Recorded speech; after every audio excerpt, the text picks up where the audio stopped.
ल हामी चाहिँ पछिल्लो भिडियोमा चाहिँ यहाँसम्म आएर रोकेका थियौँ है। कति आयो त? चन्द्रमामा 1.64 न्युटन आयो। उक्त दुईवटा उदाहरणबाट चाहिँ प्रष्ट भयो कि पृथ्वीमा 1 किलोग्राम पिण्डको तौल 9.8 न्युटन हुन्छ भने त्यही 1 किलोग्राम पिण्डको तौल चन्द्रमामा कति हुन्छ त? 1.64 न्युटन मात्र हुन्छ है। त्यसबाट चाहिँ के भयो भन्दाखेरि चन्द्रमामा भन्दा पृथ्वीमा कुनै पनि वस्तुको तौल करिब 6 गुणा बढी हुन्छ है। अब चाहिँ हामी अर्को टपिकमा गयौँ, गुरुत्व प्रवेग, एक्सिलेरेसन ड्यू टु ग्राभिटी भन्छ है। कुनै पनि वस्तुलाई यसरी तल झारियो भने चाहिँ त्यो वस्तु के हुन्छ त? यसरी तल खस्छ र त्यो तल खस्ने क्रममा चाहिँ त्यसको चाहिँ के हुन्छ भन्दाखेरि गति, जुन गति हुन्छ त्यो गति चाहिँ बढ्दै बढ्दै जान्छ। कुन रेटमा बढ्छ भन्दाखेरि हरेक एक सेकेन्डको चाहिँ ग्यापमा चाहिँ कति गतिले बढिसकेको हुन्छ भन्दाखेरि 9.8 मिटर पर सेकेन्डले यसको गति चाहिँ बढिसकेको हुन्छ है। यसको गति चाहिँ हरेक एक सेकेन्डमा चाहिँ यसरी बढ्ने चाहिँ हैन। 9.8 मिटर पर सेकेन्ड चाहिँ एक सेकेन्ड पछि चाहिँ 9.8 मिटर पर सेकेन्ड चाहिँ बढ्ने, फेरि अर्को एक सेकेन्डमा चाहिँ फेरि 9.8 मिटर पर सेकेन्ड बढ्ने चाहिँ हैन। हरेक टाइममा चाहिँ के भइरहेछ त? फोर्स एक्ट भइरहेछ। जस्तै एक सेकेन्डमा 9.8 मिटर पर सेकेन्डले बढ्छ भने 0.5 सेकेन्डमा कति मिटर पर सेकेन्डले बढ्छ त त्यसको गति भन्दाखेरि त्यो पनि के हुन्छ त? बढेको हुन्छ। हरेक सेकेन्ड भन्दा पनि मिली सेकेन्ड, माइक्रो सेकेन्ड है, त्यो भन्दा पनि सानो युनिट मिली सेकेन्ड, माइक्रो सेकेन्डमा पनि के भइरहेको छ त? यसको गति बढिरहेको छ। र हामीले चाहिँ यसको गति चाहिँ एक सेकेन्डको ग्यापमा चाहिँ कति बढिसकेको हुन्छ त भन्दाखेरि 9.8 मिटर पर सेकेन्ड बढिसकेको हुन्छ। र यसलाई के भन्यो भन्दाखेरि गुरुत्व प्रवेग भनेर भनियो है। गति अवस्थामा रहेको जुनसुकै वस्तुमा गतिकै दिशामा बाहिरी बल लगाएमा प्रवेग उत्पन्न हुन्छ भन्ने कुरा चाहिँ न्युटनको चाल सम्बन्धी दोस्रो नियमले प्रष्ट पारेको छ है। कुनै एउटा वस्तु चाहिँ गतिमा छ भने त्यो वस्तुमा चाहिँ यदि बल प्रयोग भयो भने चाहिँ त्यही दिशामा जतातिर चाहिँ गति छ है, त्यही दिशातिर चाहिँ यो वस्तुमा चाहिँ बल प्रयोग भयो भने चाहिँ यो गतिमा के आउँछ त भन्दाखेरि प्रवेग आउँछ है। यो गति के हुन्छ त? बढेर जान्छ, ठुलो हुन्छ है। झन् एउटा गतिले हिँडिरहेछ भने त्योभन्दा पनि छिटो हिँड्न थाल्छ, त्योभन्दा पनि ठुलो गतिले जान थाल्छ, प्रवेग आउँछ है। यो चाहिँ कहाँबाट आयो भन्दाखेरि न्युटनको चाल सम्बन्धी दोस्रो नियम के भन्छ? न्युटनको चाल सम्बन्धी दोस्रो नियमले है जुन बल प्रयोग गरिन्छ त्यो बलले के ल्याउँछ त भन्दाखेरि भेलोसिटीमा चेन्ज ल्याउँछ है।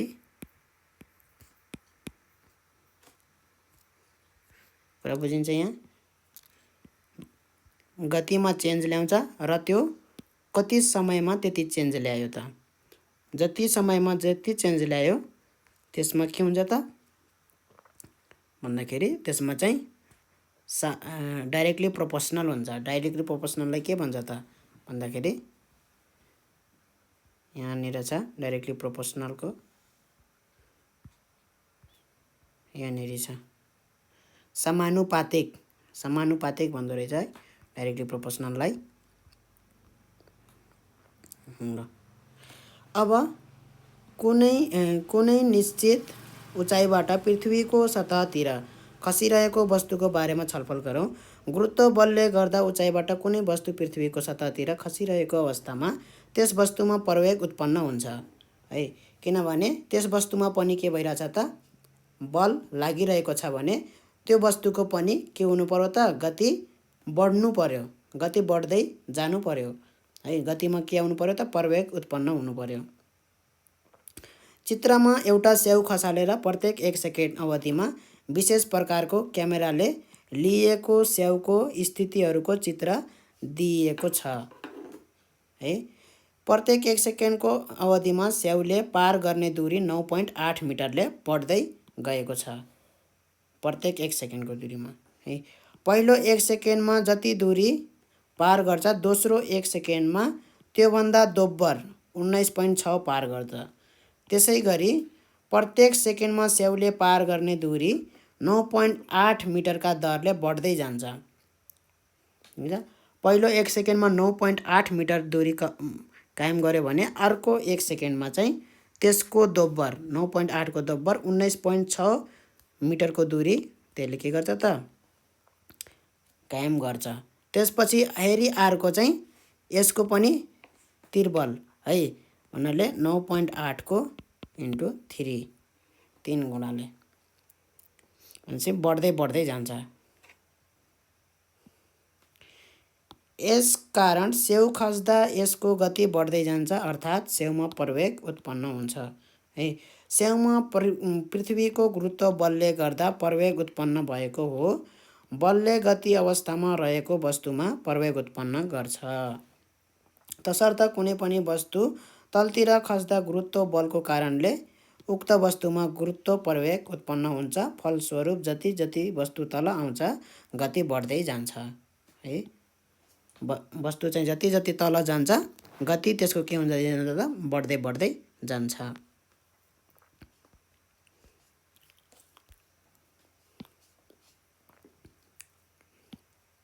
है। अब यहाँनिर के भन्न सकिन्छ भन्दाखेरि यो दूरी चाहिँ किन धेरै भयो त?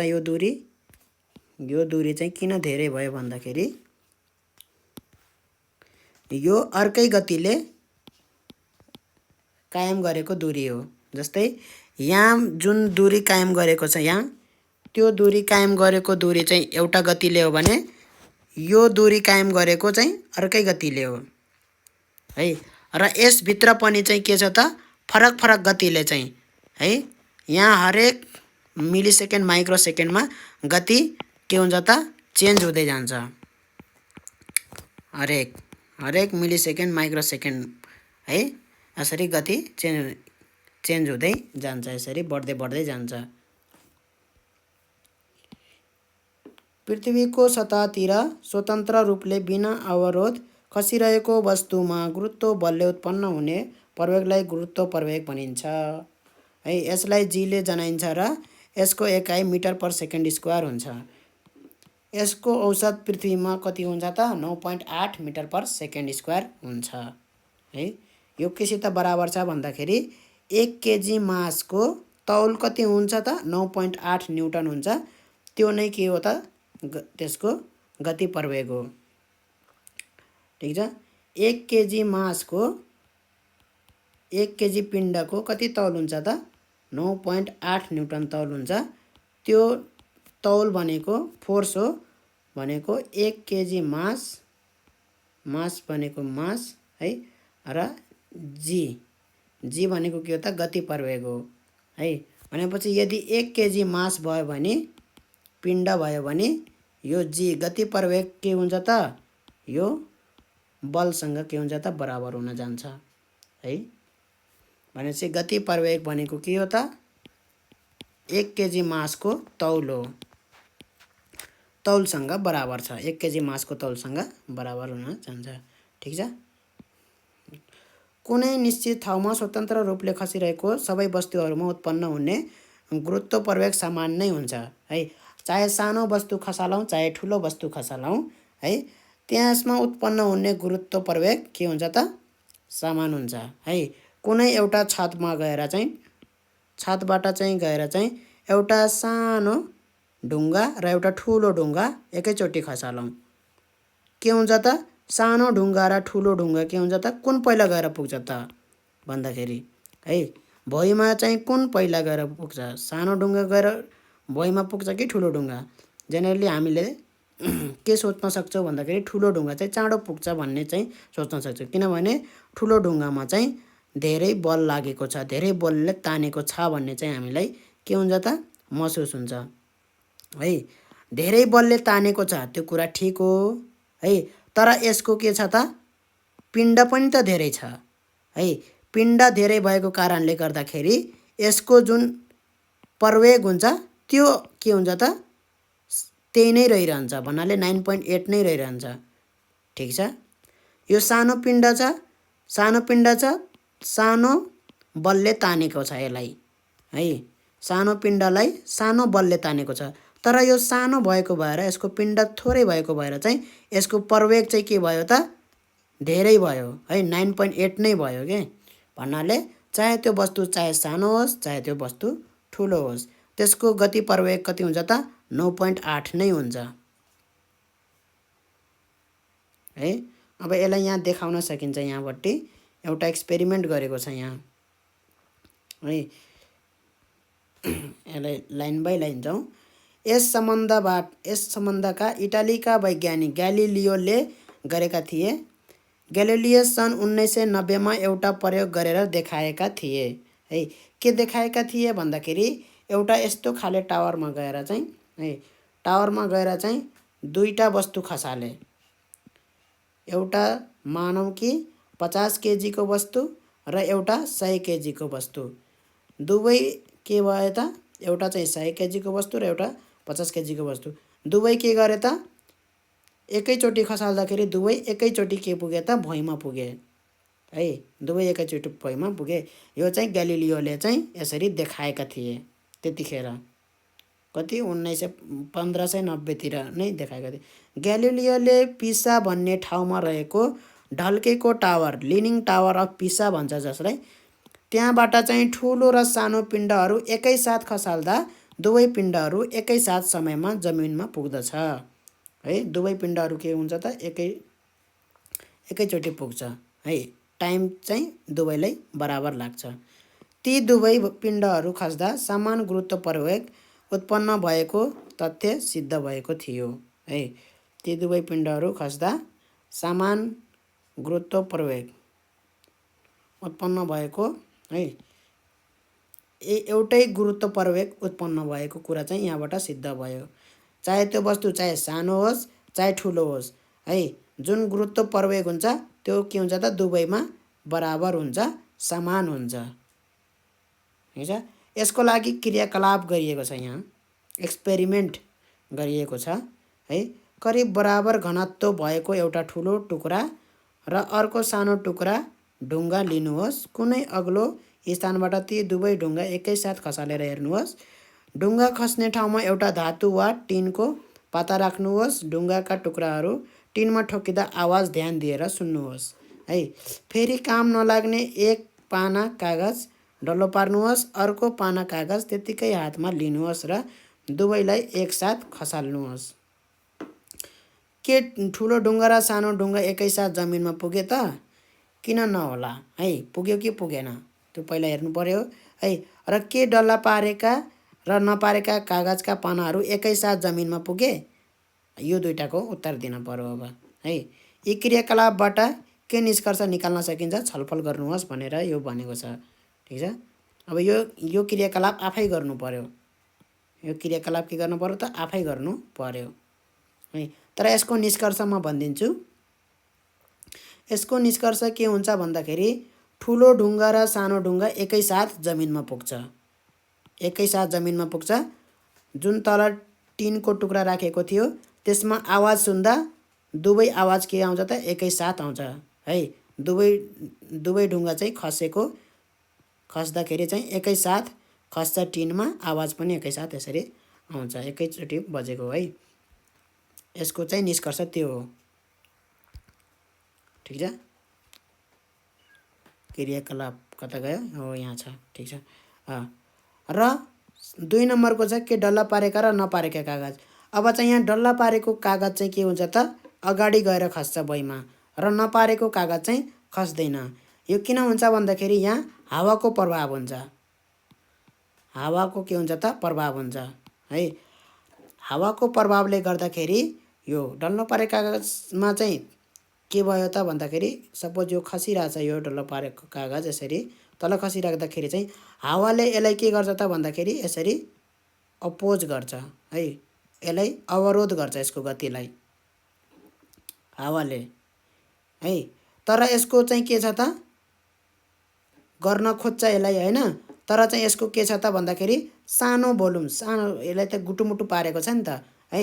तर यो हावाको प्रभाव त्यति पर्दैन यसमा, हावाको प्रभाव यसमा के हुँदैन त, त्यति प्रभाव अवरोध त्यति गर्दैन है। जति यसमा गर्छ खुला कागजमा, खुला कागज यसरी गरिदिँदाखेरि चाहिँ हावाको प्रभाव धेरै पर्छ यसमा है, किनभने यसको सर्फेस एरिया पनि के छ त धेरै छ नि त है, यसको के छ त क्षेत्रफल पनि धेरै छ, त्यो अनुसार चाहिँ यसमा चाहिँ हावाको प्रभाव पनि के भयो त धेरै पर्यो है। हावाले के गर्यो त अवरोध गर्यो, यसको गतिलाई के गर्यो त अवरोध गर्यो। हावाले गरेको अवरोधले गर्दाखेरि यो डल्ला नपारेको कागजमा चाहिँ के भयो भन्दाखेरि चाहिँ डल्ला पारेको कागज भन्दा डल्ला नपारेको कागज चाहिँ ढिलो खस्यो के। जस्तै एउटा पंख लियो है, पंख भनेको यहाँ छ है, यो प्वाख लियो, एउटा कुखुराको प्वाख, चराको प्वाख, जेको प्वाख लिए पनि यो प्वाख चाहिँ हावा भएको ठाउँमा, हावा भएको भरिएको ठाउँमा चाहिँ एउटा सिक्का र एउटा प्वाख दुवै एकै साथ खसाल्यो भने यो प्वाख चाहिँ ढिलो झर्छ, यो सिक्का चाहिँ छिटो झर्छ। यो प्वाख चाहिँ किन ढिलो झरेको हो भन्दाखेरि चाहिँ यसमा हावाको प्रभाव भयो, हावाको प्रभावले गर्दाखेरि यो प्वाख चाहिँ बिस्तारै खस्यो है। तर चाहिँ यसबाट हावा निकालियो भने चाहिँ, हावा यदि छैन यहाँ भने चाहिँ एउटा प्वाख र एउटा सिक्का चाहिँ दुवै के हुन्छ त एकैचोटि भुइँमा खस्छ। यसले के देखाउँछ भन्दाखेरि जुन गति प्रवेग हुन्छ है, जी भनिन्छ जसलाई है, गुरुत्व प्रवेग, त्यो चाहिँ के हुँदैन त यसको माससँग, यसको पिण्डसँग के हुँदैन त भर पर्दैन है, यसको पिण्डसँग निर्भर हुन्छ। त्यो चाहिँ यो एक्सपेरिमेन्ट यो उसबाट चाहिँ देखिन्छ है, प्वाख र सिक्काको प्रयोग। यस प्रयोगमा चित्रमा जस्तै हावा झिक्न मिल्ने गरी बनाइएको 1 मिटर जति लामो काँचको नली हुन्छ। उक्त नलीभित्र एउटा सिक्का र प्वाख राखिसकेपछि बिर्को बन्द गरिन्छ। त्यस नलीलाई पल्टाउँदा सिक्का छिटो र प्वाख बिस्तारै खस्छ है। हावा भएको बेला चाहिँ, यसमा चाहिँ हावा भएको बेला चाहिँ सिक्का चाहिँ छिटो, यो प्वाख चाहिँ बिस्तारै झर्छ, ठिक छ। तर नलीको हावा झिकिसकेपछि पल्टाउँदा प्वाख र सिक्का चाहिँ सँगै खस्छ हावा झिकेपछि। यस प्रयोगबाट के थाहा पायो भन्दाखेरि यस प्रयोगबाट पनि सबै वस्तुमा गुरुत्व बलले गर्दा उत्पन्न हुने गुरुत्व प्रवेग समान हुन्छ भन्ने कुरा पुष्टि हुन्छ है। गुरुत्व प्रवेग चाहिँ समान हुने रहेछ है, पिण्ड फरक फरक हुँदा पनि चाहिँ गुरुत्व प्रवेग के हुँदो रहेछ त समान हुँदो रहेछ। त्यसैले माथिको क्रियाकलाप 1.1 मा सानो र ठुलो ढुङ्गा पनि सँगै खस्छन्। डल्लो पारिएको कागज एक पाना कागज भन्दा छिटो खस्छ, किनकि डल्लो कागजमा चाहिँ हावाको अवरोध कम पर्छ, कागजको पानामा हावाको अवरोधले गर्दाखेरि बिस्तारै तल खस्छ। अब यहाँ बुझियो कुरा है, निष्कर्ष भन्ने कुरा मैले अघि नै भनिसकेको थिएँ। हावाको अवरोध नभएमा सबै वस्तु उत्पन्न हुने गुरुत्व प्रवेग समान हुन्छ है। हावाको अवरोध नभएको बेला कुरा बुझिन्छ कि बुझिँदैन? यहाँ हावाको अवरोध नभएको बेला मात्रै है सबै वस्तुमा उत्पन्न हुने गुरुत्व प्रवेग के हुन्छ त समान हुन्छ, बराबर हुन्छ। हावाको अवरोधले प्रवेग घटाउँछ है। हावाको अवरोधले के गर्दो रहेछ त यो गति प्रवेग जुन छ एक्सिलरेसन त्यो के गर्दो रहेछ त घटाउँदो रहेछ है। त्यति बढ्न दिँदो रहेनछ त्यो अवरोध है। गतिलाई के गर्दो रहेछ त अवरोध गर्दो रहेछ, रोक्दो रहेछ, छेक्दो रहेछ है। त्यसैले हावा नभएको ठाउँमा प्वाख र सिक्का सँगै खस्छन्। फेरि वस्तुको सतहको क्षेत्रफल बढेपछि हावाको अवरोध असर पनि बढ्छ है।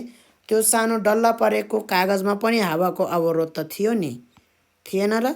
यो सिक्कामा पनि के छ त हावाको अवरोध छ, तर चाहिँ यदि चाहिँ क्षेत्रफल बढी भयो भने चाहिँ हावाको अवरोध, हावाले चाहिँ धेरै यसरी धेरै ठाउँ पायो नि हावाले यसरी हैन।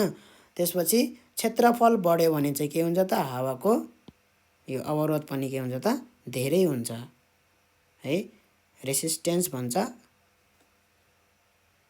है। त्यसैले डल्लो कागज छिटो खस्यो किनभने त्यसमा हावाको त्यसको डल्लो कागजको के थियो त क्षेत्रफल कम थियो त्यसले गर्दाखेरि हावाको अवरोध कम भयो कसको तुलनामा डल्लो नपारिएको कागजको तुलनामा है। एपोलो 12 मा गएका अन्तरिक्ष यात्रीहरूले चन्द्रमामा एउटा प्रयोग गरे है यो गरे एउटा प्रयोग गरे एउटा एक्सपेरिमेन्ट गरे एपोलो 12 मा गएका अन्तरिक्ष यात्रीले सो प्रयोगमा एउटा ढुङ्गा र एउटा प्वाँ खसाल्दा दुवैसँगै खसेको पाइयो। हेरौँ त यहाँ ढुङ्गा र प्वाँ खसेको दुवैसँगै पाइयो है। यसको कारण के होला छलफल गर्नुहोस् भनेको छ। के होला त यसको कारण भन्दाखेरि अन्तरिक्षमा के थिएन भन्दाखेरि हावाको अवरोध थिएन है। यहाँ चन्द्रमामा बनेको छ है अन्तरिक्ष भने यहाँ चन्द्रमामा बनेको छ। चन्द्रमामा कुनै के छैन त कुनै वायुमण्डल छैन है। चन्द्रमाको आफ्नो वायुमण्डल छैन है हावा पनि छैन त्यहाँ। हावा नभएपछि हावाको अवरोध हुने भएन। हावाको अवरोध नहुँदाखेरि सबै वस्तुको के हुँदो रहेछ त गति प्रवेग गुरुत्व प्रवेग चाहिँ समान हुँदो रहेछ। त्यसले गर्दाखेरि दुवै वस्तु के गर्यो त एकैसाथ भुइँमा खसेको पाइयो। क्रियाकलाप 1.2 सर्वप्रथम एउटा गुच्छा मेजरिङ टेप लिनुहोस्। मेजरिङ टेपको प्रयोग गरेर चौर जमिन र विद्यालयको भवनको छतबीचको दूरी नाप्नुहोस्। उक्त ठाउँको ठिक तल एउटा टिन धातुको पाता राख्नुहोस् ताकि यसमा गुच्छा ठोकिँदा आवाज सुनियोस् है। एउटा हातमा स्टप वाच र अर्को हातमा गुच्छा लिनुहोस्। उक्त गुच्छा टिनको पातामा पर्ने गरी खसाल्नुहोस्। के गर्ने भन्दाखेरि विद्यालयको चाहिँ भवनमाथि जाने छतमा जाने कति तल्ले अब विद्यालय छ है 2 तल्ले 3 तल्ले है।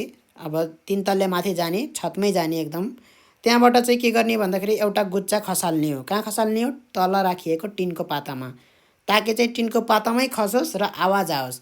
त्यो आवाज हामीले कति बेरमा सुनिन्छ त्यो चाहिँ हामीले रेकर्ड गर्ने हो। केमा स्टप वाच एउटा घडी दिएको हुन्छ है। कति समय लगाउँछ त्यसले चाहिँ त्यहाँ तल पुग्नको लागि त्यो हामी चाहिँ एउटा घडीले चाहिँ हामी नाप्छौँ। ठिक त्यही बेला स्टप वाच स्टार्ट गर्नुहोस्। ठ्याक्क खसाल्ने बेलामा स्टार्ट गर्ने हो है। एक हातले यसरी खसाल्ने बित्तिकै स्टप वाच स्टार्ट गरिदिने। त्यसपछि चौरमा गुच्छा ठोकिएको आवाज सुन्ने बित्तिकै स्टप वाचलाई बन्द गर्नुहोस् है। आवाज सुन्ने बित्तिकै के गर्न पर्यो त स्टप वाचलाई बन्द गर्नु पर्यो र गुच्छा खस्न लागेको समय नोट गर्नुहोस्।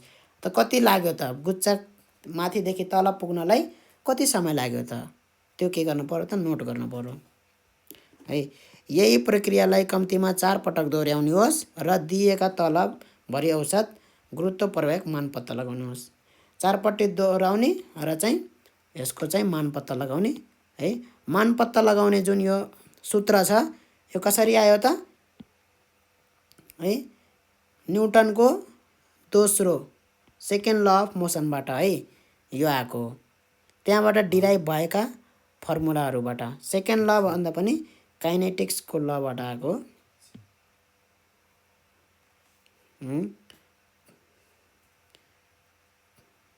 H equal to UT plus 1/2 AT square यो सूत्र पढेको होला है। S equal to UT plus 1/2 AT square. यहाँ चाहिँ एक्सिलरेसन भनेको के भयो त गुरुत्व भयो है। यहाँनिर चाहिँ एक्सिलरेसन ए भनेको चाहिँ जी भयो यहाँनिर चाहिँ ठिक छ। र यो एस भनेको के हो त दूरी है। कति दूरी कभर भयो त्यो एस हो। यहाँ दूरी भनेको के हो त उचाइ हो है। भनेपछि उचाइ भनेको हामीले चाहिँ एचले डिनोट गर्छौँ र यु भनेको के हो त सुरुमा सबसे सुरुमा चाहिँ हाम्रो कति गतिले सुरुवात भएको हो है। हामीले चाहिँ यदि यत्तिकै झार्यौँ भने चाहिँ त्यसको सबसे सुरुको गति के हुन्छ त 0 हुन्छ, किनभने हामीले यसरी फालेको होइन, यसरी यत्तिकै छोडेको मात्रै हो है। भन्नुको मतलब हामीले त्यो वस्तुमा, त्यो खसालेको वस्तुमा कुनै गति दिएको होइन। त्यो गतिलाई यत्तिकै छोड्दाखेरि त्यो गति चाहिँ उसले कहाँबाट पायो भन्दाखेरि गुरुत्वाकर्षण बलले गर्दाखेरि त्यसले गति पायो। सबसे सुरुको त्यसको गति कति थियो? 0 थियो। हामीले चाहिँ यत्तिकै छोडेको हो है, गति कुनै दिएको छैनौँ हामीले। 0 थियो। अब चाहिँ गुरुत्वाकर्षण बलले गर्दाखेरि यसमा के आयो त? तानेपछि के भयो त? यो यसमा गतिमा चेन्ज आयो, प्रवेग हुँदै भयो। भनेपछि हामीले u = के लेख्न पायो त? 0 लेख्न पायो है। भनेपछि 0 * टाइम प्लस 1/2 gt² भयो। यो भनेको 0 भयो र g = के आयो त हाम्रो भन्दाखेरि g = 2h/t² आयो। यसरी चाहिँ हामीले के निकाल्छौँ त? गति प्रवेग निकाल्छौँ। के नापेर? h नापेर है। के नाप्नु पर्यो? पहिला h नाप्नु पर्यो। कसको भन्दाखेरि विद्यालयको छतसम्मको उचाइ है, छतसम्म। र समय यो हामीले स्टप वाचले नाप्नेछौँ र नापेपछि हामीले चाहिँ गुरुत्व प्रवेग निकाल्नेछौँ। तीनचोटि निकाल्नेछौँ। तीनचोटि नै 9.8 को हेराफेरीमा, 9.8 कै हेराफेरीमा आयो भने चाहिँ हामीले चाहिँ त्यहाँबाट चाहिँ निष्कर्षमा के लेख्छौँ त? 9.8 यसरी लेख्छौँ है। यसको नजिक नजिक आउनु पर्यो। कुरा बुझिन्छ कि बुझिँदैन? यसको नजिक नजिक हुन पर्यो। 9.8 को नजिक नजिक वरिपरि चाहिँ हुनु पर्यो। उक्त क्रियाकलाप गर्दा नियमअनुसार सावधानी अपनाउनु पर्छ। के सावधानी अपनाउनु पर्छ त? गुच्चालाई स्वतन्त्र खस्न दिनुपर्छ, बलपूर्वक खसाल्नु हुँदैन है। बलपूर्वक खसाल्नु हुँदैन भन्नुको मतलब हामीले चाहिँ उसलाई कुनै गति दिनु हुँदैन है। यसरी छोड्नु भनेको के हो त? उसमा कुनै पनि गति नदिनु हो। उसको चाहिँ सबसे सुरुको गति चाहिँ के हो त? 0 मिटर/सेकेन्ड हो। जुन सूत्रमा हामीले चाहिँ सिधै फर्मुला लगाएको छौँ, g = 2h/t²। यो सूत्रमा के छ त भन्दाखेरि u = 0 राख्दाखेरि यो सूत्र बल्ल आउँछ है। g = 2h/t² आउँछ है। त्यसले गर्दाखेरि यसमा चाहिँ के सावधानी अपनाउनु पर्छ भन्दाखेरि त्यसलाई बलपूर्वक खसाल्नु भएन, यसरी फाल्नु भएन, अथवा माथि फाल्नु भएन अथवा तल फाल्नु, कतैतिर त्यो फाल्नु यसरी भएन। यसरी जस्ट छोड्नु पर्यो। ठिक छ। समय मापन गर्दा ध्यान दिनुपर्छ। त्यति दुईटा कुरा ध्यान दिएपछि पुगिहाल्यो। अर्धव्यास र गुरुत्व प्रवेग बीच सम्बन्ध के सम्बन्ध छ त? हाम्रो फर्मुला निकाल्नु पर्यो अब है। कुनै ग्रह उपग्रहको पिण्ड चाहिँ m छ, त्यसको अर्धव्यास r छ, वस्तुको पिण्ड m छ र गुरुत्वाकर्षण सम्बन्धी नियमअनुसार त्यसको फर्मुला चाहिँ के भन्नुभयो त? बल F = gmm/r² हुन्छ भने, अर्थात् mg = के हो त? यो भनेपछि यो mg भनेको चाहिँ हाम्रो न्युटनको गति सम्बन्धी दोस्रो नियम अनुसार आउँछ। यो यहाँ छ न्युटनको गति सम्बन्धी दोस्रो अनुसार F = के हुन्छ त? mg हुन्छ। र यो mg र यो gmm/r² भनेको एउटै फोर्सलाई भनेको हो है। भनेपछि के हुने भयो त? यिन दुईटा बराबर हुने भयो। अब यो मास र मास के भयो त? क्यान्सल भयो। g = के आयो त हाम्रो? g = gm/r² आयो। यहाँबाट के देखियो भन्दाखेरि कुनै पिण्डको है, कुनै जुन हामीले चाहिँ ग्रहको लिएछौँ त्यो एउटा ग्रहको के छ त? मास एउटा m छ, त यो के भयो त? कन्स्ट्यान्ट भयो। र g के छ त? यो त युनिभर्सल कन्स्ट्यान्ट हो, केही कुराले पनि चेन्ज हुँदैन यो g है। भनेपछि g के आयो त? इन्भर्सली प्रोपोर्सनल टु r² आयो। Inversely proportional. तसर्थ वस्तु खस्दा उत्पन्न हुने गुरुत्व प्रवेग वस्तुको पिण्डले कुनै असर गर्दैन। त्यसैले ठुलो वा सानो वस्तुहरू कुनै ठाउँमा खस्दा सबैमा समान प्रवेग उत्पन्न हुन्छ है। वस्तु खस्दा उत्पन्न हुने गुरुत्व प्रवेग वस्तुको पिण्डले कुनै असर गर्दैन भनेछ नि यहाँ। वस्तुको पिण्डले, यहाँ ग्रहको पिण्डले असर गर्छ फेरि है। चन्द्रमामा एउटा हुन्छ, चन्द्रमामा एउटा गतिले गति प्रवेग हुन्छ, गति प्रवेग छुट्टै हुन्छ भने पृथ्वीमा यो गति प्रवेग है गुरुत्व प्रवेग छुट्टै हुन्छ है। केमा फरक, केमा भर पर्छ भन्दाखेरि पिण्डको भन्दा पनि ग्रहको, जुन ग्रह छ है यो हेभेनली बडी जस्तै पृथ्वीको है, पृथ्वीमा भनेछौँ भने पृथ्वीको पिण्ड र पृथ्वीको अर्धव्यास त्यो दुईटा कुरामा मात्रै भर पर्दो रहेछ है। यो चाहिँ केमा भर पर्दैन भन्दाखेरि जुन वस्तु चाहिँ खसिरहेको छ त्यो खसिरहेको वस्तुको पिण्डमा चाहिँ भर पर्दैन। त्यस अर्थ चाहिँ चाहे हामीले चाहिँ ठुलो वस्तु खसालौँ चाहे हामीले सानो वस्तु खसालौँ दुवैको के हुन्छ त गति प्रवेग समान हुन्छ, किनभने त्यो पिण्डमा त भरै पर्दैन। कसको पिण्डमा भर पर्दैन भन्दाखेरि खसिरहेको वस्तुको पिण्डमा भर पर्दैन है, तर यो ग्रहको पिण्डमा भर पर्छ है। अब चाहिँ मैले चन्द्रमामा खसालेँ भने चाहिँ त्यसमा छुट्टै के आउँछ त गति प्रवेग आउँछ, किनभने चन्द्रमाको पिण्ड छुट्टै छ र अर्धव्यास पनि छुट्टै छ, त्यो अनुसारको के आउँछ त गति प्रवेग आउँछ। कुनै ग्रह उपग्रह उत्पन्न हुने गुरुत्व प्रवेग त्यसको अर्धव्यास वर्गसँग व्युत्क्रमानुपातिक हुन्छ है, इन्भर्सली प्रोपोर्सनल है। म चाहिँ इन्भर्सली प्रोपोर्सनल नै भन्छु है, यसलाई याद गरौँ। इन्भर्सली प्रोपोर्सनल र डाइरेक्टली प्रोपोर्सनल। समानुपातिकलाई डाइरेक्टली प्रोपोर्सनल, इन्भर्सली प्रोपोर्सनललाई व्युत्क्रमानुपातिक भनिन्छ। म चाहिँ के भन्छु त इन्भर्सली प्रोपोर्सनल नै भन्छु, ठिक छ, याद गरिराख्ने। पृथ्वीमा गुरुत्व प्रवेग है, acceleration due to gravity of earth, ठिक छ। पृथ्वीमा रहेका कुनै पनि वस्तुमा उत्पन्न हुने गुरुत्व प्रवेग पृथ्वीको अर्धव्यासको वर्गसँग व्युत्क्रमानिक हुन्छ, भन्नुको मतलब इन्भर्सली प्रोपोर्सनल हुन्छ।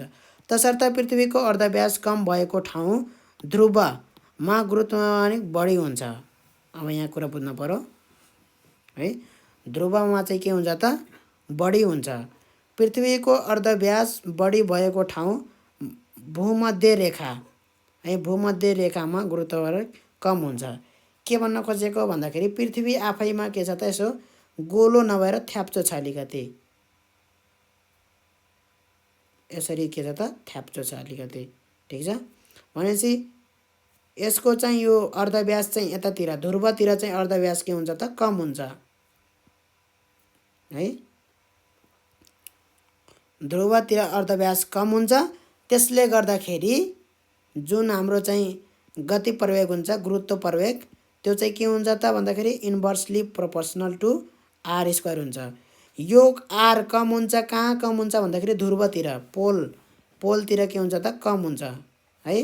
त्यसले गर्दाखेरि पोलतिर चाहिँ के हुने भयो त जी को मान धेरै हुने भयो, आर कम हुने भएको भएर। मास चाहिँ के छ त यो पृथ्वीको मास चाहिँ पोलमा ध्रुवमा लिँदा पनि यम नै लिनु पर्यो, सेमै मास भयो है। र अब यता लिँदाखेरि इक्वेटर भन्छ यसलाई, भूमध्य रेखा है, यो रेखालाई भूमध्य रेखा भन्छ इक्वेटरलाई है। त्यहाँ चाहिँ के हुने भयो त भन्दाखेरि अर्धव्यास आरको भ्यालु चाहिँ अलि बढी हुने भयो। कसको तुलनामा भन्दाखेरि ध्रुवको तुलनामा आरको मान चाहिँ अलि बढी हुने भयो।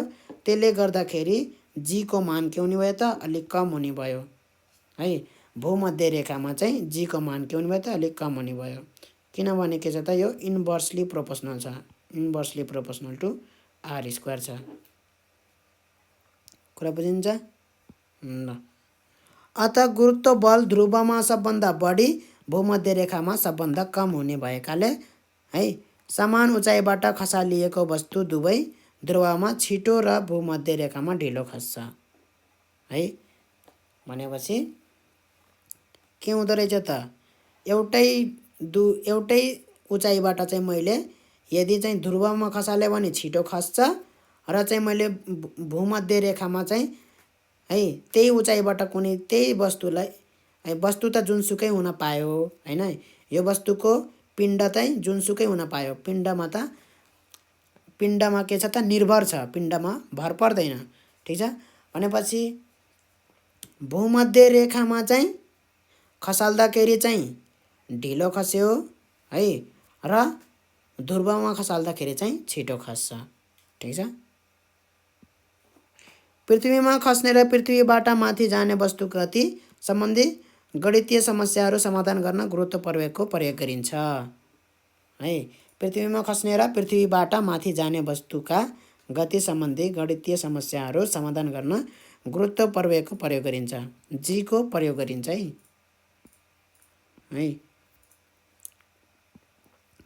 हामीलाई थाहा छ कि पृथ्वीको पिण्ड यति छ पृथ्वीको अर्धव्यास यति छ अर्धव्यास र गुरुत्व प्रवेग बीच सम्बन्ध सूत्र प्रयोग गरेर पृथ्वीमा गुरुत्व प्रवेगको मान नियम अनुसार पत्ता लगाउन सकिन्छ है भनेपछि यो पिण्ड पनि थाहा छ र हामीले अर्धव्यास पनि थाहा छ पृथ्वीको भने हामीले के निकाल्न सक्छौं त गुरुत्व प्रवेग जी निकाल्न सक्छौं र यो जी निकाल्ने अर्को तरिका पनि छ है जुन तरिका चाहिँ यहाँ अलरेडी भनिसकेको छौं है क्यामेरा वाला चीज है यो क्यामेराले फोटो खिच्दै यसरी चाहिँ निकालेको जो तस्बिरबाट पनि हामी के गर्न सक्छौं त एक्सपेरिमेन्टली यसरी पत्ता लगाउन सक्छौं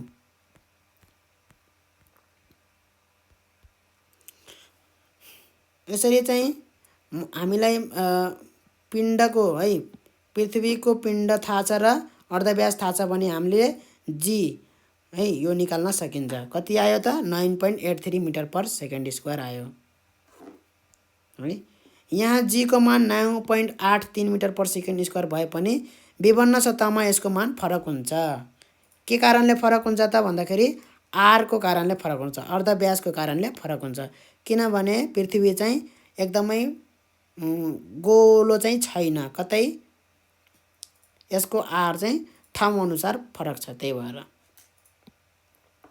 है पृथ्वी पूर्ण गोलाकार नभई ध्रुवीय क्षेत्रमा थेप्चिएकाले अर्धव्यास आरपी कम र भूमध्य रेखीय क्षेत्रमा फुलेकाले भूमध्य रेखामा चाहिँ फुलेको छ यहाँ हेरौं चित्र है र ध्रुवतिर चाहिँ थ्याप्चो छ के अलि पृथ्वी त्यसले गर्दाखेरि चाहिँ यस्तो समस्या आयो अर्धव्यास आरई भूमध्य रेखाको अर्धव्यास आरई र ध्रुवतिरको अर्धव्यास आरपी के छ त बढी छ आरई बढी छ आरपी भन्दा त्यसैले वस्तुमा उत्पन्न हुने गुरुत्व प्रवेग पृथ्वीको ठाउँ अनुसार के हुन्छ त फरक हुन्छ है भूमध्य रेखीयमा के हुने भयो त जी को भ्यालु जी को मान कति हुने भयो त 9.78 हुने भयो भने ध्रुवीय क्षेत्रमा के हुने भयो त 9.83 हुने भयो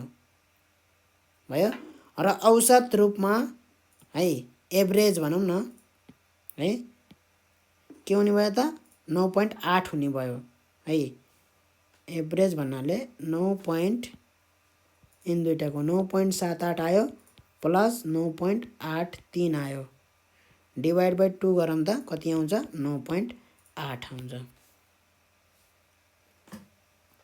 कुरा बुझिन्छ औसत भनेको के हो ल एभरेज हो कुनै वस्तुको पिण्डसँग गुरुत्व प्रवेगको कुनै सम्बन्ध रहदैन यो पहिल्यै हामी कुरा गरिसक्यौं ठीक छ त्यसैले एकै ठाउँमा खस्दा फरक फरक पिण्ड भएका सबै वस्तु समान रूपमा समान प्रवेग उत्पन्न हुन्छ पृथ्वीको सतह बाहेक अन्य ग्रह र उपग्रहमा गुरुत्व प्रवेग र वस्तुको तौल पनि फरक फरक हुन्छन् है वस्तुको तौल किन फरक फरक भएको भन्दाखेरि यो जी को मान फरक फरक भएको भएर है पिण्ड त उही छ हैन एउटै वस्तुको तौल किन फरक फरक भए त एउटै वस्तुको पिण्ड के हुन्छ त फरक फरक हुन जान्छ त जाँदैन पृथ्वीमा जति पिण्ड छ 10 केजी कुनै वस्तुको पिण्ड चाहिँ पृथ्वीमा 10 केजी छ भने त्यसलाई चन्द्रमामा अथवा बृहस्पतिमा लए पनि त्यसको पिण्ड कति हुन्छ त 10 केजी नै हुन्छ है तर चाहिँ के फरक आउँछ त भन्दाखेरि तौल फरक आउँछ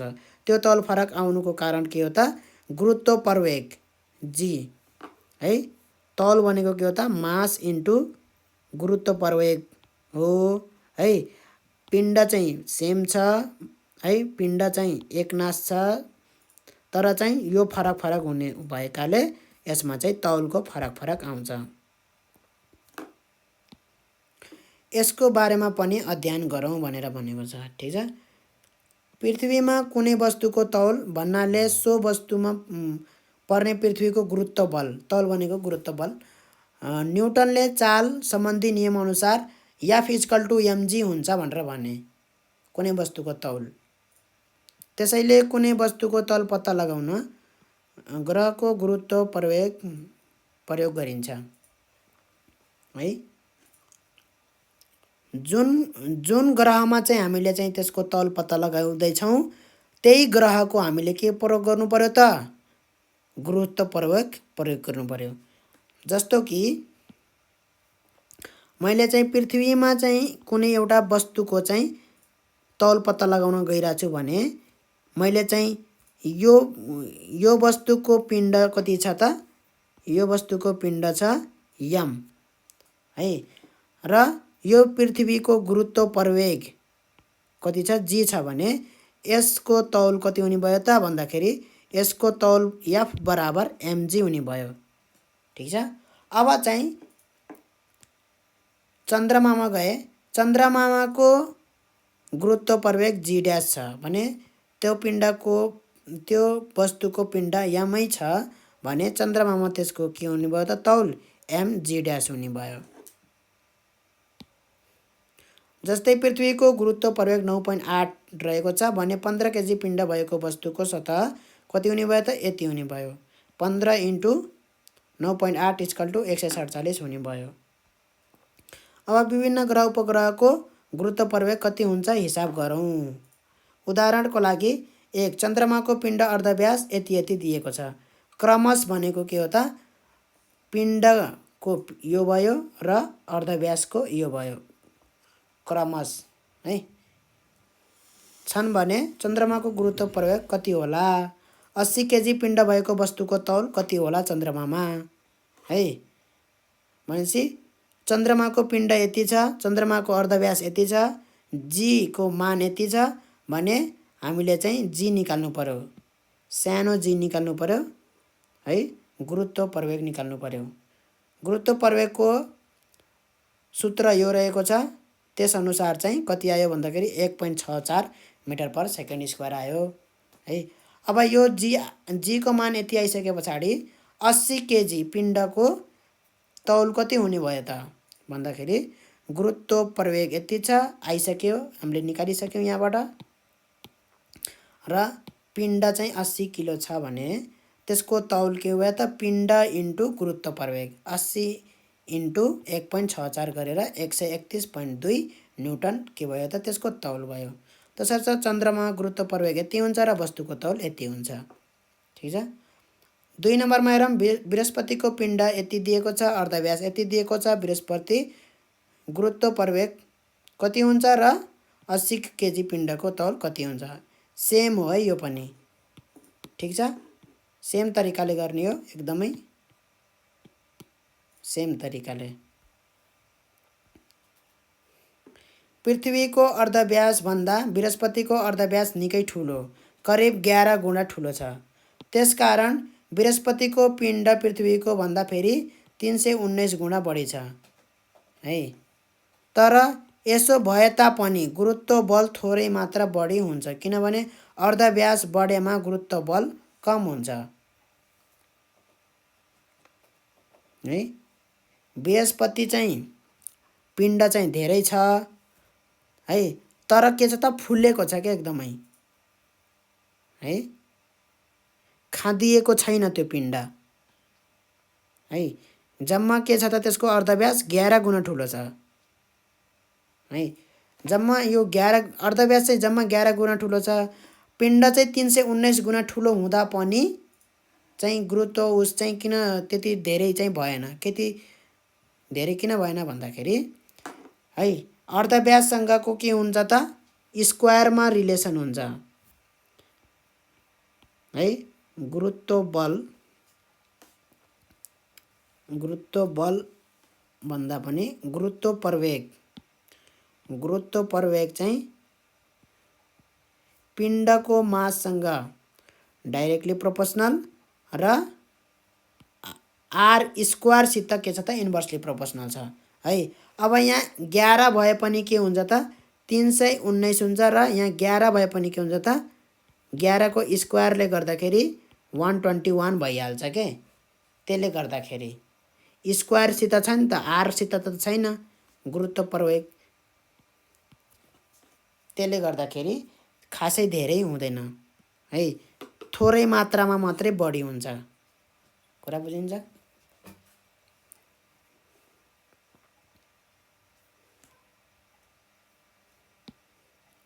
अब चन्द्रमाको सतहमा गुरुत्व प्रवेग, यो पहिला बुझियो कि बुझेन यो भनेको है? यो चाहिँ यसरी बुझौँ। त्यसो भए पृथ्वीको के छ त, पृथ्वीको गुरुत्व प्रवेग चाहिँ मास यम छ, पृथ्वीको मास है, र आर छ भनेपछि पृथ्वीको गुरुत्व प्रवेग यो हुने भयो।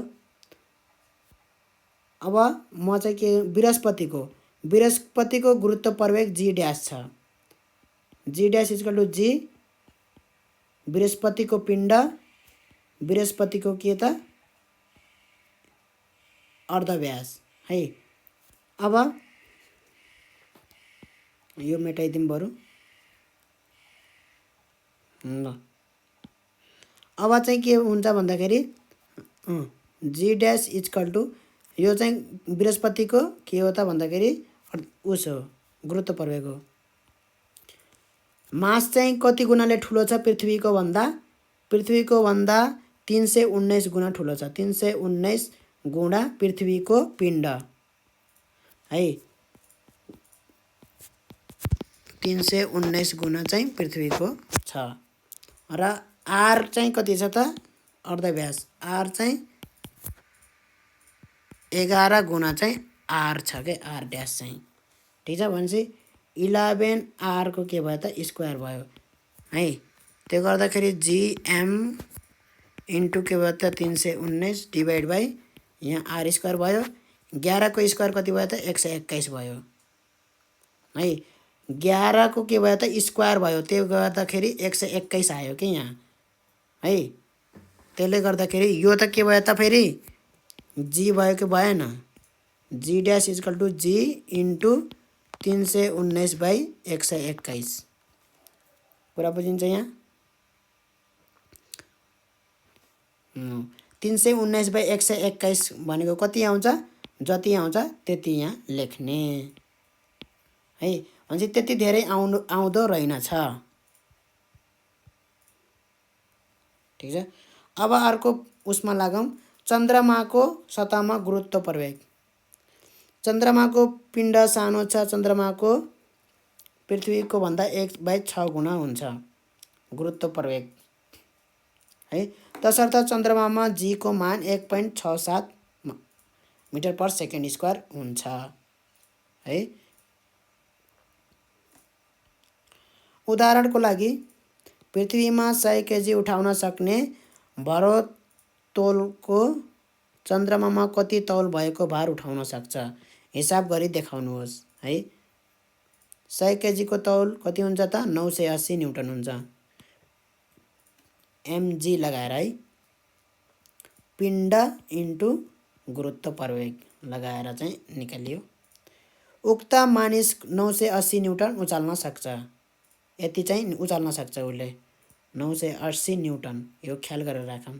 यो बल बराबरको के छ त, त्यो मान्छेले यो बल बराबरको बल लगाउन सक्छ है।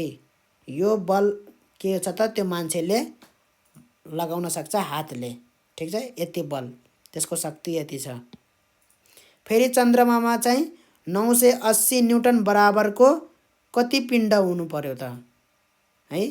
980 तौल भएको, ठ्याक्कै यति तौल भएको यति बल लगाउन सक्छ त्यसले भने यति तौल भएको यति बल लगाउनको लागि कति हुनुपर्छ पिण्ड, पिण्डको चाहिँ कति हुनुपर्छ, वस्तुको पिण्ड कति हुनुपर्छ त भन्दाखेरि 1.67 को हिसाबको दरले वस्तुको पिण्ड कति हुनुपर्छ त W = mg भयो। m = के भयो त W/g भयो। W भनेको कति हो त 980 न्युटन बल लगाउन सक्छ त्यसले। g भनेको यति छ भने 586.8 किलो पिण्ड चाहिँ त्यसले उचाल्न सक्छ। हलुका हुन्छ के ठुलो वस्तु पनि के हुन्छ त त्यहाँ हलुका हुन्छ। चाहे जत्रो ठुलो वस्तु होस् हलुका हुन्छ त्यहाँ। तसर्थ यो मानिसले चन्द्रमामा चाहिँ यति 586.8 केजी उठाउन सक्छ। यदि पृथ्वीलाई चन्द्रमाको आयतन बराबर हुने गरी खाद्न सकियो भने यसको गुरुत्व प्रवेग करिब 14 गुणा वृद्धि हुन्छ। किनभने यसो गर्दा पिण्ड उत्तिकै रहन्छ तर अर्धव्यास कम हुन्छ है। पृथ्वीलाई चन्द्रमाको आयतन बराबर भन्नाले त्यसको भोल्युम बराबर होला है। भोल्युम बराबर चाहिँ खाद्न सकियो भने। पृथ्वीलाई खादियो भने चाहिँ त्यसको के हुने भयो त पिण्ड त उति नै भयो तर के कम हुने भयो त r मा कम हुने भयो है। r कम भएपछि के हुने भयो त गुरुत्व प्रवेग धेरै हुने भयो है। त्यो कुरा यहाँ बुझ्नु पर्यो। कुनै वस्तुको पिण्ड है पिण्ड र r दुवै सँगसँगै चेन्ज भयो परिवर्तन भयो भने चाहिँ है जस्तै यो चाहिँ पृथ्वी हो भने यो पृथ्वीलाई मैले यसरी चाहिँ छिलेर यसरी के गरिदिए त भन्दाखेरि आधी गराइदिए। यति छिलेर फाल्दिए मैले पृथ्वीलाई फाल्दिए यति छिलेर। अब के भयो त यो आधी यति मात्रै भयो पृथ्वी भनेपछि अब चाहिँ मैले चाहिँ गुरुत्वाकर्षण यो g को मान निकाल्न खोजे भने कति हुन्छ त यतिखेर भन्दाखेरि m भनेको कतिको मास भन्दाखेरि यतिको मात्रै मास लिनु पर्यो है। पिण्ड त्यतिको मात्रै लिनु पर्यो र r पनि के लिनु पर्यो अर्धव्यास यतिको मात्रै r लिनु पर्यो है। यतिको मात्रै के लिनु पर्यो त r लिनु पर्यो gm/r² है। मास पनि कम भयो r पनि कम भयो दुवै कम भए यहाँनेरि ठीक छ। मास कतिले कम हुन्छ त अब यहाँ भन्दाखेरि यो भोल्युम अनुसार के छ त के एज्युम गर्नु पर्यो भन्दाखेरि भोल्युम अनुसार यसको भोल्युम अनुसार के छ त मास चाहिँ बराबरी चाहिँ बाँडिएको छ भनेर एज्युम गर्न पर्यो है।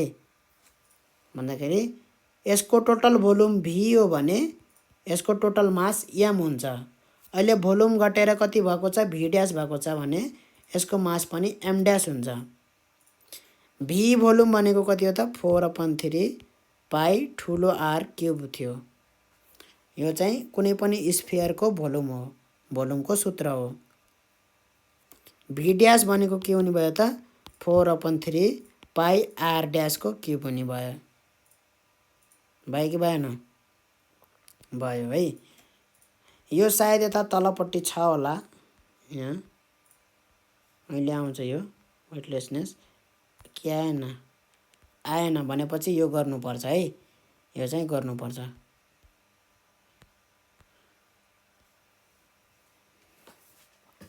है। यो चाहिँ g को मान चाहिँ है गुरुत्व प्रवेगको मान चाहिँ यसरी माथि जाँदाखेरि चाहिँ यसको मान घट्छ कि बढ्छ र तल जाँदाखेरि गहिराइमा जाँदाखेरि चाहिँ यसको मान घट्छ कि बढ्छ त्यो दुईटा टपिक यहाँ छैन है। त्यो दुईटा टपिक चाहिँ पछि पढिन्छ 11 कक्षामा तर यो अहिलेको समस्या चाहिँ हामी सावधान गरौँ ठीक छ। यति मैले छिलेर फाल्दिए भने के भयो त यसको मास पनि पिण्ड पनि कम भयो र आरको पनि कम भयो। ठिक छ, पिण्ड के भयो त भन्दाखेरि यो पिण्डको के थियो मास यो थियो भने यो पिण्डको मास m डैश छ है, यो भोल्युमको मास भनेपछि यहाँनेरि गरौँ हामी 4/3 पाई आर क्युब को पिण्ड मास m थियो, 4/3 पाई आर डैश को क्युब को पिण्ड m डैश हो। डिभाइड गरौँ त यिन दुईटालाई है, डिभाइड गर्दाखेरि चाहिँ यहाँ इक्वल टु छैन है, तापनि चाहिँ हामी चाहिँ डाइरेक्टली प्रोपोर्सनल भोल्युमसित के छ त डाइरेक्टली प्रोपोर्सनल छ। यो जतिखेर नि यहाँ छोइन्छ है, यहाँ कुरा बुझ्नु पर्यो।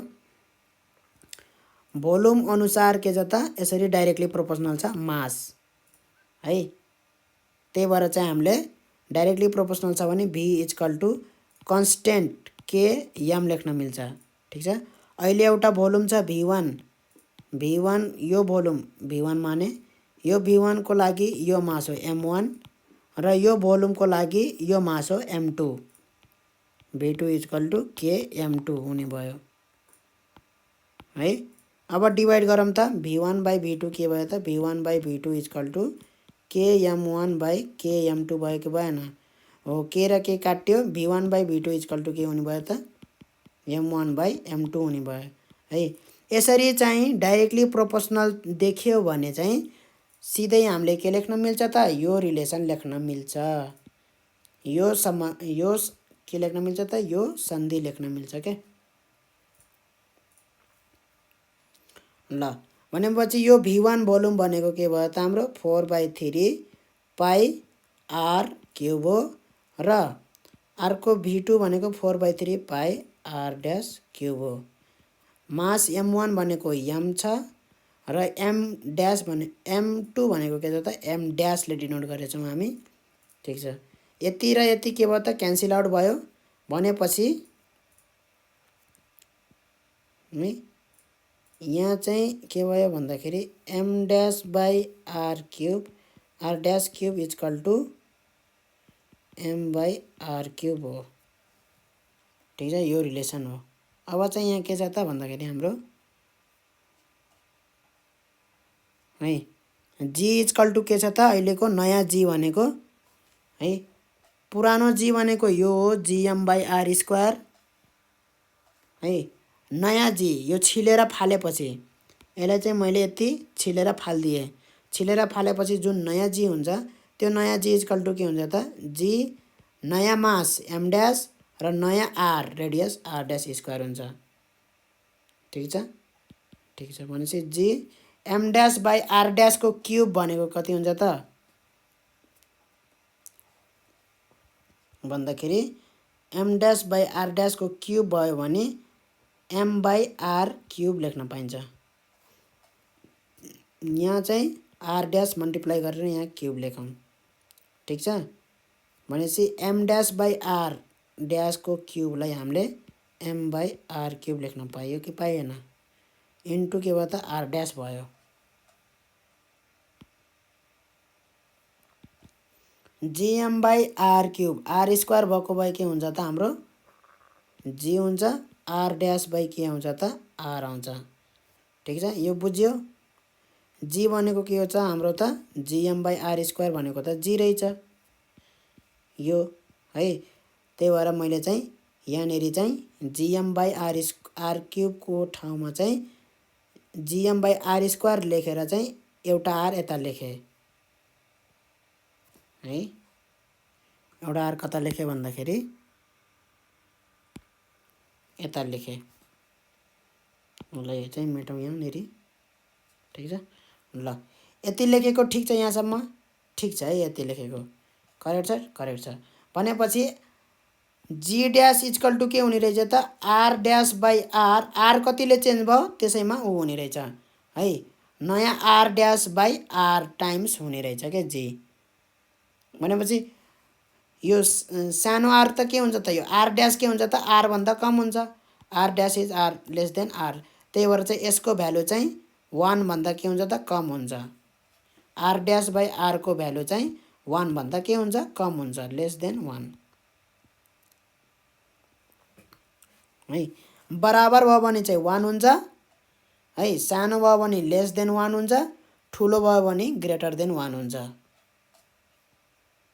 बुझियो? बुझियो भनेपछि जी ड्यास चाहिँ यसरी जीसँग हुन्छ है। यो छिलेर फालेको केसमा थियो।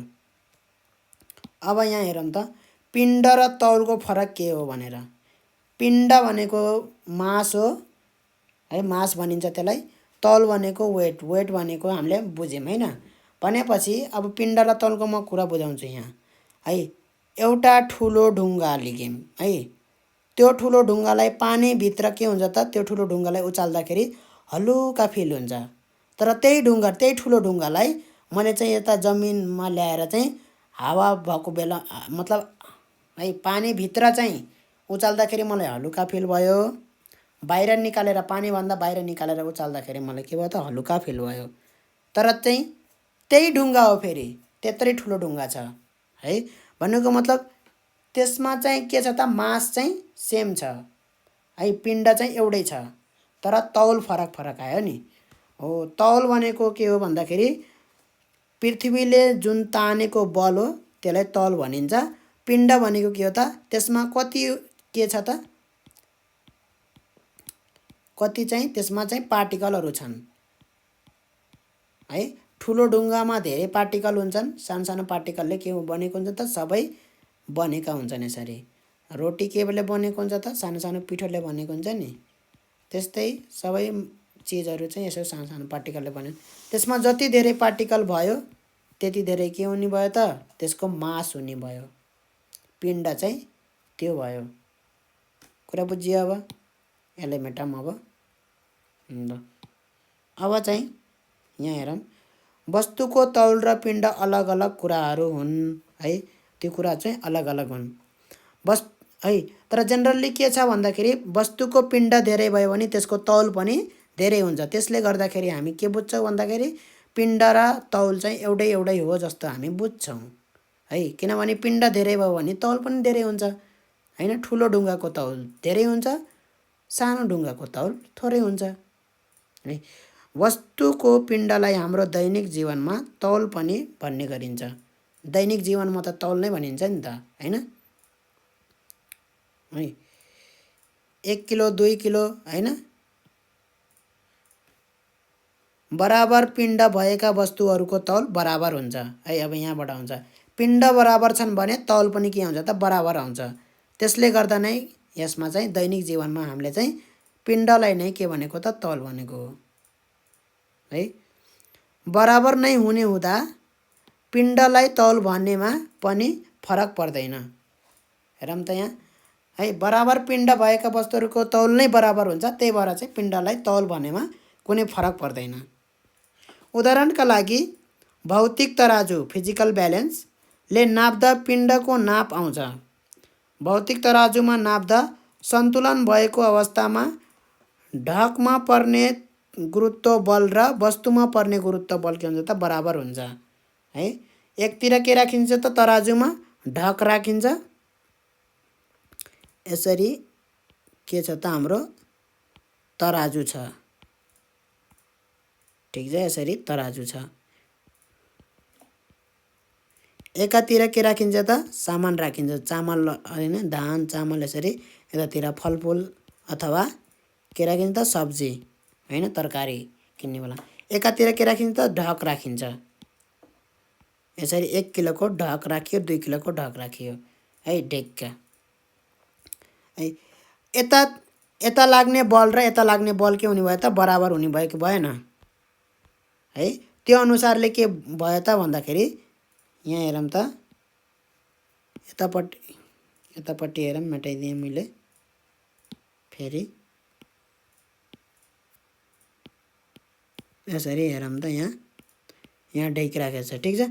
यतापट्टि लाग्ने बल के हो त, एउटै गुरुत्व बल हो नि त हैन।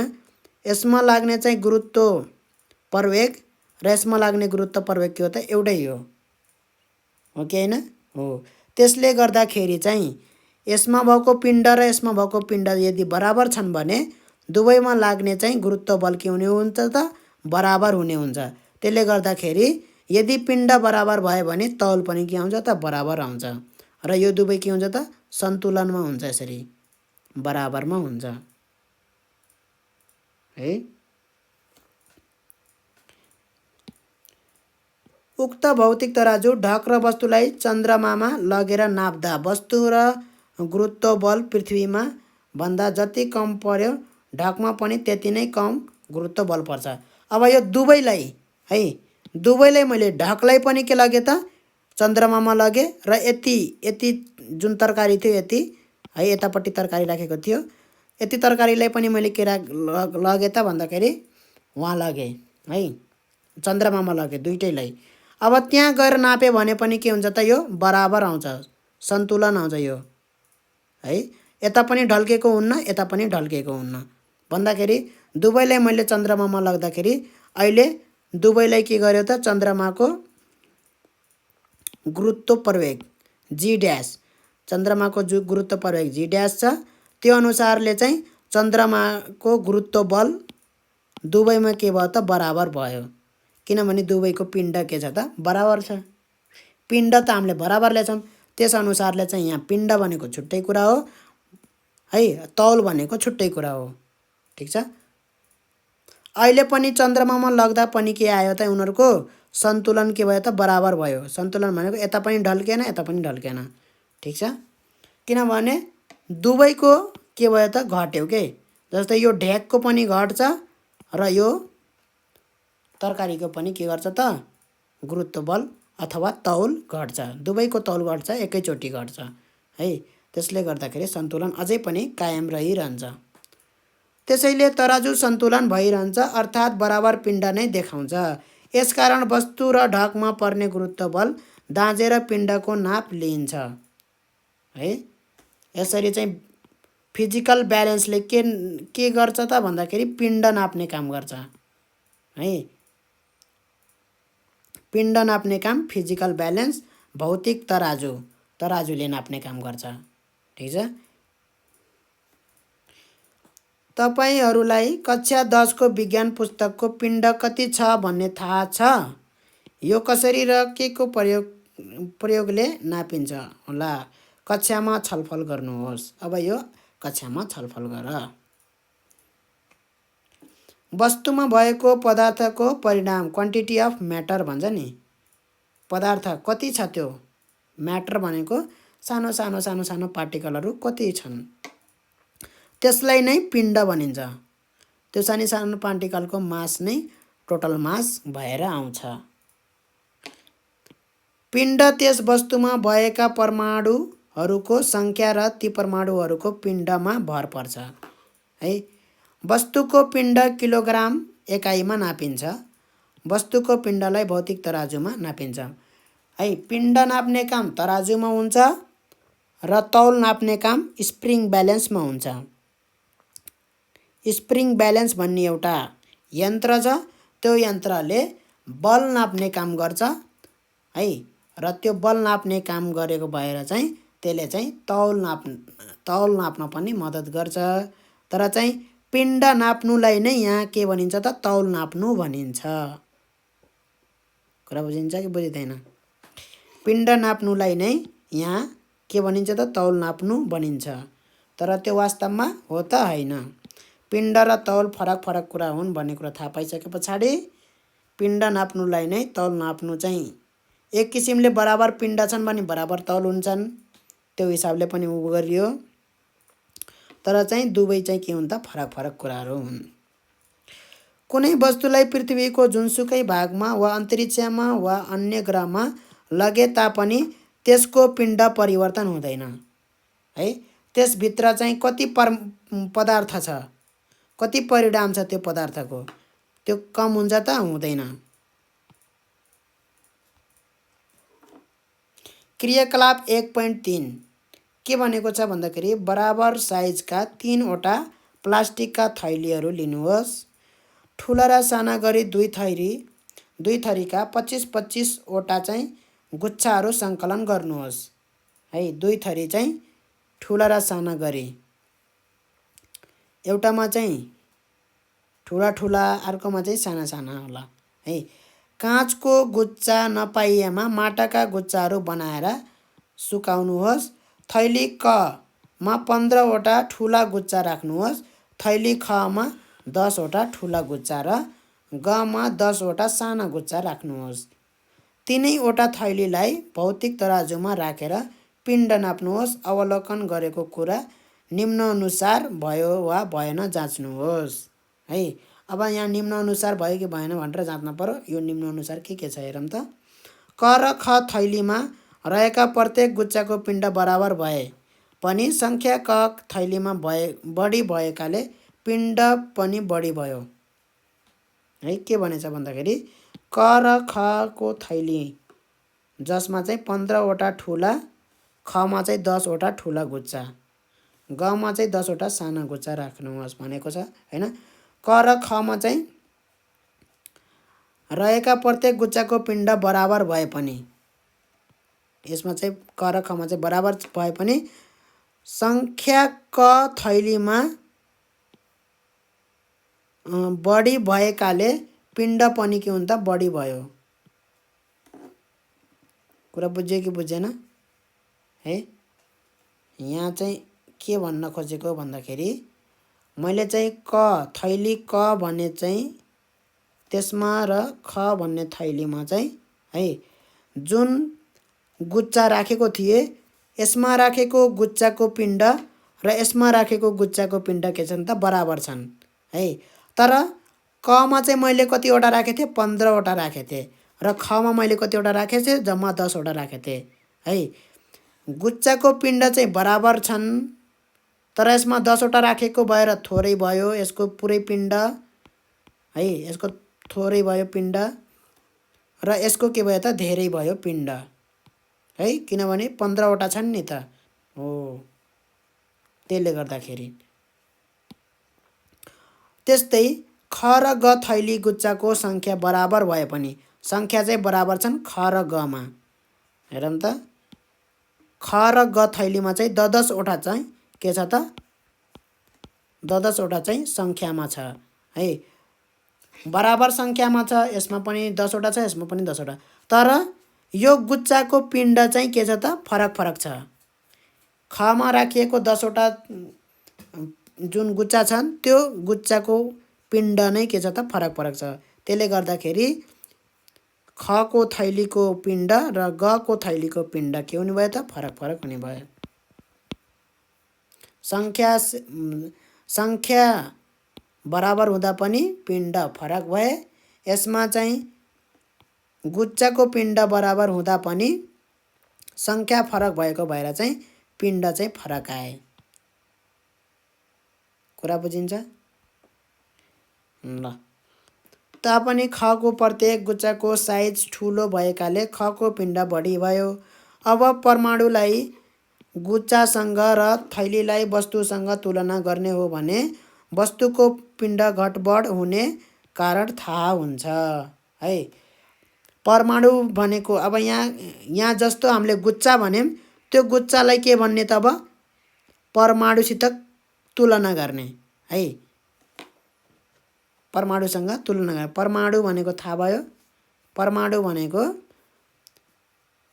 सबैभन्दा सानो सानो पार्टिकललाई परमाणु भन्छ।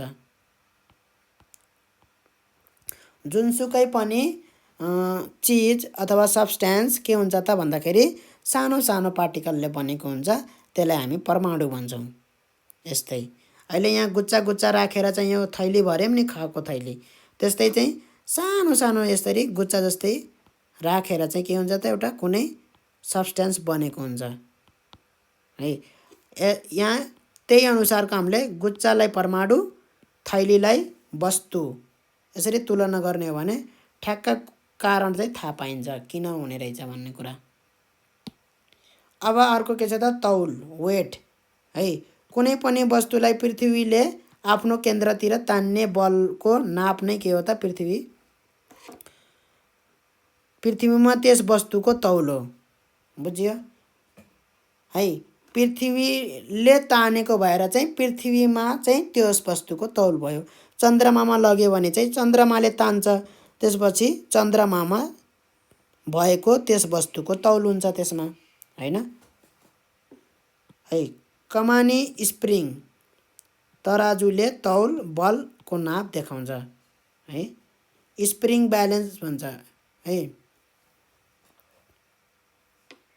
त्यसले चाहिँ तौल देखाउँछ, है? यस्तो हुन्छ स्प्रिङवाला सिस्टम चाहिँ, यसरी हुन्छ। यहाँ चाहिँ स्प्रिङ हुन्छ यसरी, भित्र चाहिँ स्प्रिङ हुन्छ र यसरी चाहिँ हामीले चाहिँ कुनै यसरी तौल चाहिँ यसरी यसलाई चाहिँ यसरी राख्छौँ भन्दाखेरि यो जति तन्किन्छ, मतलब जति बलले तानेछ त्यति नै तन्किन्छ। हो, यो तन्केको भरमा चाहिँ हामीले चाहिँ तौल पत्ता लगाउँछौँ। धेरै तन्क्यो भने धेरै तौल भयो, थोरै तन्क्यो भने थोरै तौल भयो। अब चाहिँ यो एउटा डिभाइस हुन्छ, यसरी मिलाएको हुन्छ, है? र यो चाहिँ रिडिङ हुन्छ, यहाँ लेखेको हुन्छ, यसरी स्केल हुन्छ एउटा, है? र चाहिँ जति तन्किन्छ त्यो अनुसार चाहिँ यसरी हुन्छ।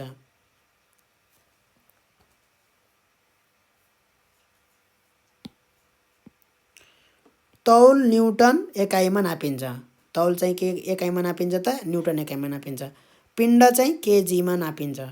कुनै ठाउँमा वस्तु पृथ्वीतिर खस्दा प्रवेग जी उत्पन्न हुन्छ। वस्तुको पिण्ड एम, तौल डब्लु भए न्युटनको चाल सम्बन्धी दोस्रो नियम अनुसार डब्लु इजकल टु एमजी हुन्छ। यो हामीले अघि नै भनिसक्यौँ। एफ इजकल टु के हो त? डब्लु हो, है? यहाँ चाहिँ एफ भनेको के हो त? डब्लु हो। तौल पनि एक प्रकारको बल नै हो, है? तौल पनि के हो त? एक प्रकारको बल नै हो। त्यसैले तौलको एकाइ पनि न्युटन नै हुन्छ। त्यसैले कमानी तराजुमा न्युटन एकाइ लेखिएको हुन्छ। यहाँ पिण्डको एकाइ किलोग्राम र गुरुत्व प्रवेगको एकाइ मिटर पर सेकेन्ड स्क्वायर भए तौलको एकाइ kilogram metre per second square अर्थात् न्युटन हुन्छ, है? यो सबै कुरा न्युटनले पत्ता लगाएको भएर चाहिँ हामीले चाहिँ न्युटन एउटा चाहिँ के दिएको त? एकाइ दिएको। तर यसको वास्तवमा एकाइ के हो भन्दाखेरि kilogram metre per second square हो। यो सूत्र प्रयोग गरी वस्तुको तौल नाप्न सकिन्छ। वस्तुको तौल नाप्नलाई कुन सूत्र प्रयोग गर्नुपर्छ भन्दाखेरि डब्लु इजकल टु एमजी, है? जसमा एम भनेको के हो त? आफैमा पिण्ड हो। भनेपछि डब्लु भनेको तौल हो, एम भनेको पिण्ड हो। भनेपछि पिण्ड र तौल के भयो त? फरक यहीँ देखिए, हैन? पिण्ड र तौलको रिलेसन के हुन्छ त? सम्बन्ध के हुन्छ त? पिण्ड र तौलको तौल बराबर पिण्ड इन्टु जी हुन्छ, है? तौल चाहिँ के हुन्छ त? डाइरेक्टली प्रोपोर्सनल टु जी हुन्छ, समानुपातिक हुन्छ, है? पृथ्वी गोलाकार नभएर ध्रुवीय क्षेत्र पोलरमा चाहिँ के हुन्छ भन्दाखेरि थ्याप्चो हुन्छ। भूमध्य रेखामा चाहिँ के हुन्छ त? फुलेको हुन्छ। त्यस कारणले गर्दाखेरि गुरुत्व प्रवेग जीको मान फरक हुन्छ, हैन? यो अलरेडी कुरा गरिसक्यौँ हामीले। फलस्वरूप वस्तुको तौल पनि त्यसै अनुसार फरक हुन जान्छ, है? जीको कारणले गर्दाखेरि, है? पोलर ध्रुवीय क्षेत्रमा चाहिँ जीको मान छुट्टै हुन्छ, जीको मान छुट्टै छ, र यो रेखीय भूमध्य रेखीयमा चाहिँ जीको मान छुट्टै छ। त्यसले गर्दाखेरि तौल पनि के हुने भयो त? फरक हुने भयो। यसरी पृथ्वीको अर्धव्यास ठाउँ अनुसार फरक हुने भएकाले गुरुत्व प्रवेग जीको मान पनि ठाउँ अनुसार घटबड हुन्छ।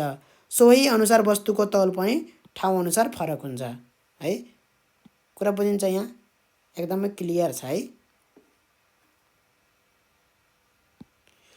उदाहरणका लागि चाहिँ तराई क्षेत्रमा वस्तुको तौल बढी हुन्छ भने पहाडी क्षेत्रमा, हिमाली क्षेत्रमा त त्यही वस्तुको तौल चाहिँ तुलनात्मक रूपमा कम हुन्छ, है? तराईमा चाहिँ के भयो त? त्यही वस्तु, एउटा वस्तुको तौल जति छ, है? पहाडतिर गयो भने, यसरी हिमालतिर गयो भने चाहिँ त्यही वस्तुको तौल के हुन्छ त? कम हुन जान्छ। के को कारणले गर्दाखेरि? जीको मानले गर्दाखेरि, है? जीको मान चाहिँ यसरी चाहिँ हाइट बढ्यो भने, है, जति टाढा गयो त्यति चाहिँ के हुन्छ त? जीको मान कम हुन्छ। किन? इन्भर्सली प्रोपोर्सनल हुन्छ डिस्टेन्ससँग। यो भनेको त डिस्टेन्स हो हैन। के हुन्छ त इन्भर्सली प्रोपोर्सनल। जति टाढा गयो मतलब जति माथि गयो त्यति नै के हुन्छ त जी को मान कम हुन्छ। जी को मान कम भयो भने के हुन्छ त तौल पनि कम हुन्छ। किनभने तौल त केसँग छ त डाइरेक्टली प्रोपोर्सनल जी सँग छ है। यो धेरै छ भने तौल पनि धेरै छ, यो थोरै छ भने तौल पनि थोरै छ।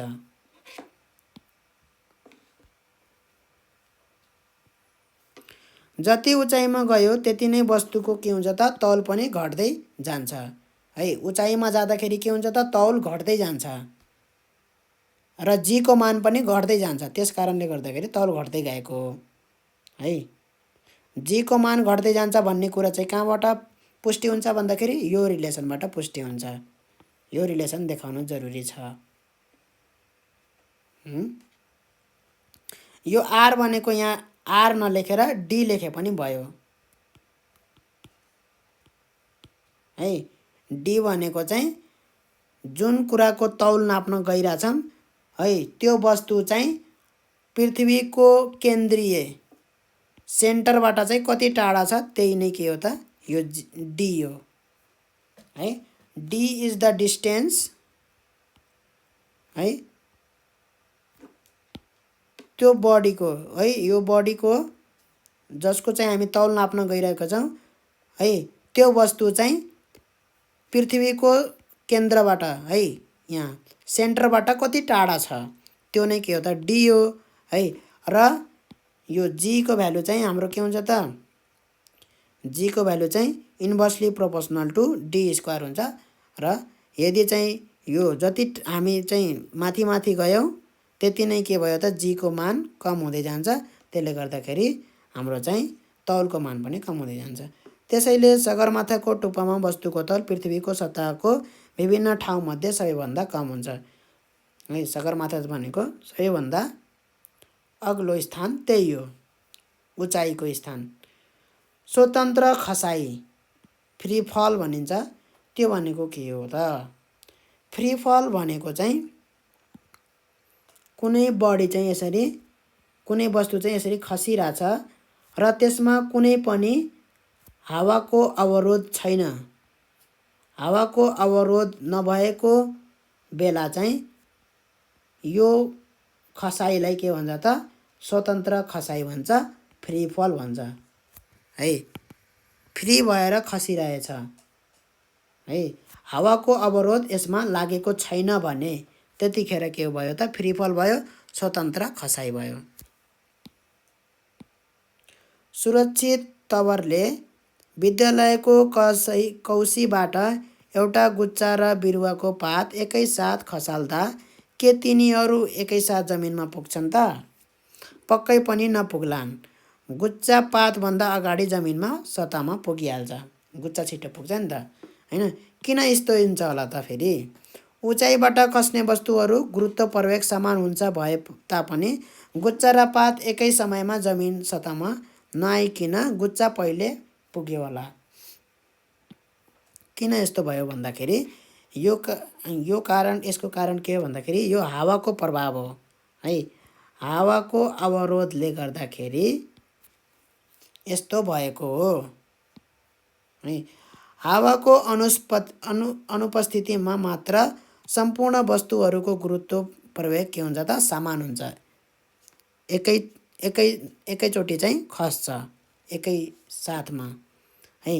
माथिको क्रियाकलापमा गुच्चामा भन्दा पातमा हावाको अवरोध के हुन्छ बढी हुने भएकाले पातको गति कम भई गुच्चा पृथ्वीको सतहमा चाँडो पुग्छ। कुरा बुझ्यो नि हैन? पातमा हावाको अवरोध बढी हुन्छ है गुच्चामा भन्दा। त्यसले गर्दाखेरि पात ढिलो खस्छ, यो चाँडो खस्छ। यो कुरा चाहिँ भइसकेको छ, अलरेडी हामी गरिसकेछौँ। गुच्चा खस्दा उत्पन्न हुने गुरुत्व प्रवेग त्यस ठाउँको गुरुत्व प्रवेगसँग बराबर हुन्छ। गुच्चा खस्दाखेरि चाहिँ हावाको प्रभाव त्यति हुँदैन, त्यही भएर चाहिँ यो के अनुसार खस्छ भन्दाखेरि गुरुत्व प्रवेग अनुसार नै खस्छ। यो बराबर नै खस्छ गुरुत्व प्रवेग। र यसैले गुच्चाको खसाइलाई स्वतन्त्र खसाइ भन्न सकिन्छ। अब यहाँ कस्तो खसाइलाई स्वतन्त्र खसाइ भन्न सकियो त भन्दाखेरि है, यदि कुनै वस्तु चाहिँ यो जी बराबरको गतिले खस्यो भने, जी बराबरको भन्नाले यो बराबरकोले चाहिँ गति चेन्ज भयो भने, यसको गति बढ्दै गयो भने चाहिँ त्यसलाई भनिन्छ बल्ल फ्री फल भनिन्छ है। यो बराबरको चाहिँ जी बराबरको चाहिँ के हुन पर्यो, यसमा गति प्रवेग हुन पर्यो यो वस्तुमा है। गुरुत्व प्रवेग यही ठ्याक्कै जी बराबर भयो भने चाहिँ बल्ल चाहिँ हामीले चाहिँ त्यसलाई फ्री फल भनिन्छ। त्यो हुनको लागि के हुन भएन, त्यसमा हावाको अवरोध हुन भएन। हावाको अवरोध नभएको बेला चाहिँ कुनै पनि वस्तु चाहिँ जी बराबरकै गति प्रवेगले खस्छ। ठिक छ, जी इक्वल टु 9.8। हावाको अवरोधले गर्दा पातको खसाइ स्वतन्त्र खसाइ होइन। पातको खसाइ चाहिँ स्वतन्त्र खसाइ भएन। गुच्चाको खसाइ चाहिँ के भयो त, स्वतन्त्र खसाइ भयो है। किनभने त्यो गुच्चा चाहिँ जी बराबरको चाहिँ गति प्रवेगले खस्छ, त्यसमा चाहिँ कुनै पनि हावाको अवरोध हुँदैन, त्यसलाई चाहिँ के भनियो, स्वतन्त्र खसाइ भनियो। तर चाहिँ पातलाई भनिएन, किनकि पातमा त्यस ठाउँको गुरुत्व प्रवेग बराबर प्रवेग उत्पन्न भएन हैन। बाहिरी अवरोध बिना नै कुनै वस्तु चाहिँ गुरुत्व प्रवेगको गतिमा खसिरहेको छ भने त्यस्तो खसाइलाई स्वतन्त्र खसाइ अथवा फ्री फल भनिन्छ है। स्वतन्त्र खसाइका बेला वस्तुमा उत्पन्न हुने प्रवेग त्यस ठाउँको गुरुत्व प्रवेगसँग बराबर हुन्छ। जुन एक्सिलरेसन त्यसमा प्रोड्युस हुन्छ है, त्यो चाहिँ केसँग बराबर हुनु पर्यो त, गुरुत्व प्रवेगसँग बराबर हुनु पर्यो। चन्द्रमाको सतहमा हावा छैन है। हावा नभएको भएपछि के हुन्छ त, त्यसैले त्यहाँ जुनसुकै वस्तुको पनि स्वतन्त्र खसाइ हुन्छ। अब हावा नै छैन भने के भयो त, हावाको अवरोध भएन। हावाको अवरोध नभएपछि त्यस्तो खसाइलाई हामी के भन्छौँ त, स्वतन्त्र खसाइ भन्छौँ। त्यहाँ चन्द्रमामा के भयो त, सबै वस्तुको के भयो त, स्वतन्त्र खसाइ भयो। अन्तरिक्ष यात्रीहरूले चन्द्रमामा एउटा ह्यामर र प्वाँख खसाल्दा सँगै खसेको पाइयो।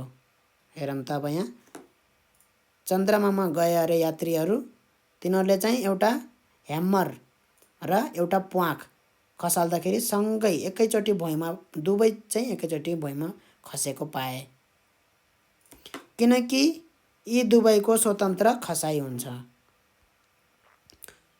पृथ्वीबाट हजारौँ किलोमिटर टाढा अन्तरिक्षमा पृथ्वीको गुरुत्व बलको असर ज्यादै कम पर्छ है। हजारौँ किलोमिटर टाढा गयो भने चाहिँ पृथ्वीको चाहिँ गुरुत्व बलको असर चाहिँ एकदमै कम पर्छ है। अन्तरिक्ष यानले गोलाकार पथमा रहेर पृथ्वीको परिक्रमा गर्छ। कुनै वस्तु गोलाकार पथमा, सर्कुलर पाथ भन्छ त्यसलाई है, घुम्नलाई सेन्ट्रिपिटल फोर्स, सेन्ट्रिपिटल बलको आवश्यकता पर्छ। कुनै पनि वस्तुलाई यस्तो सर्कल पाथमा है, यस्तो गोलाकार पाथमा हिँड्नको लागि, यस्तो गोलाकार पाथमा हिँड्नको लागि के चाहिन्छ भन्दाखेरि एउटा सेन्ट्रिपेटल फोर्स चाहिन्छ, सेन्ट्रिपेटल बल चाहिन्छ। त्यो बलले के गर्छ भन्दाखेरि, सपोज मान मैले एउटा ढुङ्गालाई यसो रस्सीले बाँधेर यसरी बीचबाट चाहिँ यसरी घुमाइरहेको छु, यसरी हातले।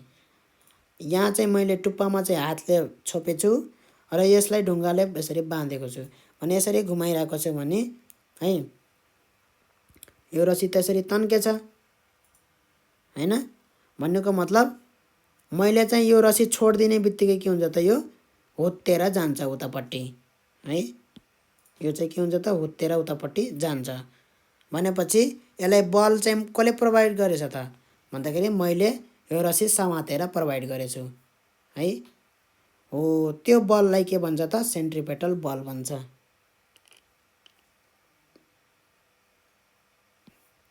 कुरा बुझिन्छ है। यो बल वस्तु र पृथ्वीको गुरुत्व बलसँग बराबर हुनुपर्छ। है, अहिले त मैले के को इक्जाम्पल लिए भन्दाखेरि रस्सीको इक्जाम्पल लिए हैन। तर चाहिँ यो यहाँ चाहिँ हामी के को कुरा गरौँ भन्दाखेरि परिक्रमा गर्नेको कुरा गरौँ है। यानले अन्तरिक्ष यान भन्छ नि हो, अन्तरिक्ष यानले के गर्छ त भन्दाखेरि पृथ्वीको वरिपरि गोलो गोलैमा एउटा गोलो पाथमा चाहिँ यसरी गोलाकार पाथमा चाहिँ के गर्छ त हिँड्छ वरिपरि हैन। र त्यो हिँड्नको लागि चाहिँ के चाहिन्छ भन्दाखेरि त्यस्तो गोलाकार पाथमा कुनै पनि वस्तु चाहिँ यस्तो गोलाकार पाथमा हिँड्नको लागि एउटा सेन्ट्रिपेटल फोर्स चाहिन्छ। त्यो फोर्सले के गर्छ भन्दाखेरि यसलाई यसरी तानिराख्नुपर्छ ताकि चाहिँ यो यसरी हुत्तेर उतातिर नजाओस् है। तानिराख्नुपर्छ हरेक चोटि चाहिँ यसरी भित्रैतिर जहाँ हुँदा पनि भित्रैतिर यसरी तानेको हुनुपर्छ है। र यो सेन्ट्रिपेटल फोर्स है उत्पादन गर्नको लागि प्रोभाइड गर्नको लागि यहाँ केले काम गर्छ भन्दाखेरि पृथ्वीको गुरुत्वाकर्षण बलले काम गर्छ।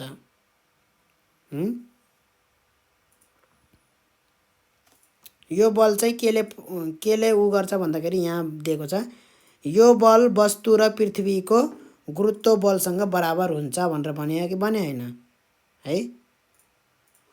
पृथ्वीको परिक्रमा गरिरहेको अवस्थामा यानभित्र अन्तरिक्ष यात्रीहरूले स्वतन्त्र खसाइको अनुभव गर्छ। अब किन स्वतन्त्र खसाइको अनुभव गर्छ त यानभित्र भन्दाखेरि यसलाई अलिकति राम्रोसित बुझ्नुपर्ने हुन्छ। ल के हुन्छ भन्दाखेरि कुनै पनि वस्तु यसरी छ ठीक छ। यसलाई चाहिँ मैले चाहिँ यसरी रस्सीले बाँधेको छु। यो ढुङ्गा हो, सपोज ढुङ्गाको इक्जाम्पल दिउँ। यो ढुङ्गा हो, मैले रस्सीले बाँधेको छु। यसलाई यसरी वरिपरि घुमाइरहेको छु। यसरी एउटा गोलाकार पाथमा चाहिँ यसलाई घुमाइरहेको छु। घुमाउँदाखेरि के हुन्छ त मेरो रस्सी तन्किन्छ नि हो। रस्सी किन तन्केको हो त? रस्सी किन तन्केको भन्दाखेरि रस्सीलाई मैले एकतिरबाट छोपे हो, अर्कोतिरबाट के भइरह भन्दाखेरि यसरी चाहिँ यो हुत्तिन खोजिरह है। हुत्तिन खोज्दाखेरि एउटा के हुन्छ त फोर्स आउँछ यतापट्टि, त्यसलाई भन्छ सेन्ट्रिफ्युगल फोर्स। र यतापट्टि चाहिँ के छ त सेन्ट्रिपेटल फोर्स छ। सेन्ट्रिपेटल फोर्स छ यतापट्टि सेन्ट्रिफ्युगल फोर्स ठीक छ। हुत्तिन खोज्नेलाई सेन्ट्रिफ्युगल फोर्स, हुत्तिन नदिनेलाई सेन्ट्रिपेटल फोर्स। कुरा बुझिन्छ? यो गोलाकार पाथमा हिँड्नको लागि यो दुईटा फोर्स चाहिन्छ है। अब यो दुईटा फोर्स हुन्छ कि हुँदैन भन्ने कुरा चाहिँ प्रमाण गर्नको लागि यहाँ त हामीलाई के थाहा छ भन्दाखेरि रस्सी तन्केको छ भन्ने कुरा हामीलाई थाहा छ है। एउटा कुनै रस्सी लिग, यसरी रस्सी लिग ठीक छ। यो रस्सीलाई के गर भन्दाखेरि यो ए भन्ने पोइन्टमा मात्रै के लगाऊ त हातले छोपेर यसरी बल लगाऊ। यतापट्टि के लगाऊ त बल लगाऊ। बल लगाउँदाखेरि के हुन्छ त यो रस्सी तन्किन्छ त? तन्किँदैन। यो रस्सी के हुन्छ त यतातिर हिँड्छ बरु है, यतातिर हिँड्छ। तर अर्को हातले छोपेर यो बी भन्ने पोइन्टमा चाहिँ अब यतापट्टि चाहिँ के लगाऊ त बल लगाऊ है। ए भन्ने पोइन्टमा चाहिँ यतापट्टि बल लगाऊ, बी भन्ने पोइन्टमा चाहिँ यतापट्टि बल लगाऊ है। अब बल्ल के हुन्छ त यो रस्सी तन्केको हुन्छ। भनेपछि कुनै कुरा तन्किनको लागि दुवैतिरबाट के लाग्नुपर्छ त बल लागेको हुनुपर्छ। र त्यो बल चाहिँ के हुनुपर्छ त विपरीत दिशामा लागेको हुनुपर्छ। विपरीत दिशामा लागेको हुनुपर्छ। विपरीत दिशा भन्नाले फेरि यतातिर हैन, यो यतातिर र यो यतातिर भनेको हैन। कुरा बुझिन्छ?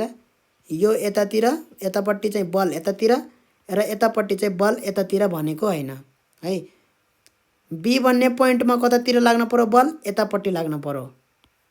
र ए भन्ने पोइन्टमा कतातिर लाग्न पर्यो बल? यतातिरपट्टि लाग्न पर्यो। बल्ल के हुन्छ त यो रस्सी तन्किन्छ। अब यहाँ के भइरह भन्दाखेरि यो रस्सी तन्केह नि। तन्केहको मतलब यसमा चाहिँ बल कतापट्टि लागेको छ त एउटा यतापट्टि लागेको छ, एउटा बल बराबर बल लागेको छ यतापट्टि है। बल्ल के भयो त यो रस्सी तन्केको छ है। र यो चाहिँ के हुन्छ त बराबर हुनुपर्छ। जस्तै यहाँ यतापट्टि र यतापट्टि जुन लागेको बल छ त्यो बल के हुनुपर्छ त बराबर हुनुपर्छ है। यो बल र यो बल के हुनु पर्यो बराबर हुनु पर्यो है। यिनी दुवै मध्ये कुनै एउटा बल चाहिँ धेरै भयो भने के हुन्छ त सपोज यताको बल चाहिँ धेरै भयो भने के भयो त तन्किनलाई तन्किन्छ तर यता मुभ पनि भइदिन्छ। रस्सी के भइदिन्छ त यतातिर हिँड्दिन्छ त्यो यतातिर सर्दिन्छ के यो रस्सी नै सर्दिन्छ है। त्यो कुरा चाहिँ नि बुझ्न पर्यो। त्यही भएर के हुनु पर्यो यो रस्सी चाहिँ कतैतिर हिँडे छैन कतैतिर चाहिँ सरे छैन भने के बुझ्नु पर्यो भन्दाखेरि यसमा चाहिँ बराबर विपरीत दिशामा चाहिँ बराबर बराबर फोर्स लागेको छ बल लागेको छ भनेर बुझ्नु पर्यो। यति कुरा बुझिसके पछाडि यहाँ चाहिँ के बुझियो भन्दाखेरि यसमा चाहिँ दुईटा फोर्स लागेछ भन्ने कुरा बुझियो किनभने रस्सी तन्केछ र त्यो दुईटा फोर्स के कतातिर लागेछ विपरीत दिशामा लागेको छ। एउटा यतातिर लागेछ भने अर्को यतातिर लागेको छ है।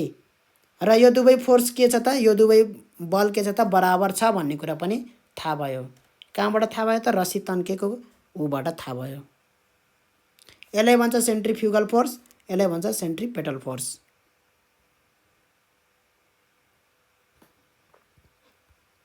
कुरा बुझिन्छ। यो सेन्ट्रिपेटल फोर्सले यसको डिरेक्सन हुन्छ जुन गतिको डिरेक्सन दिशा गतिको दिशालाई बदलिने काम गर्छ यो सेन्ट्रिपेटल फोर्सले है।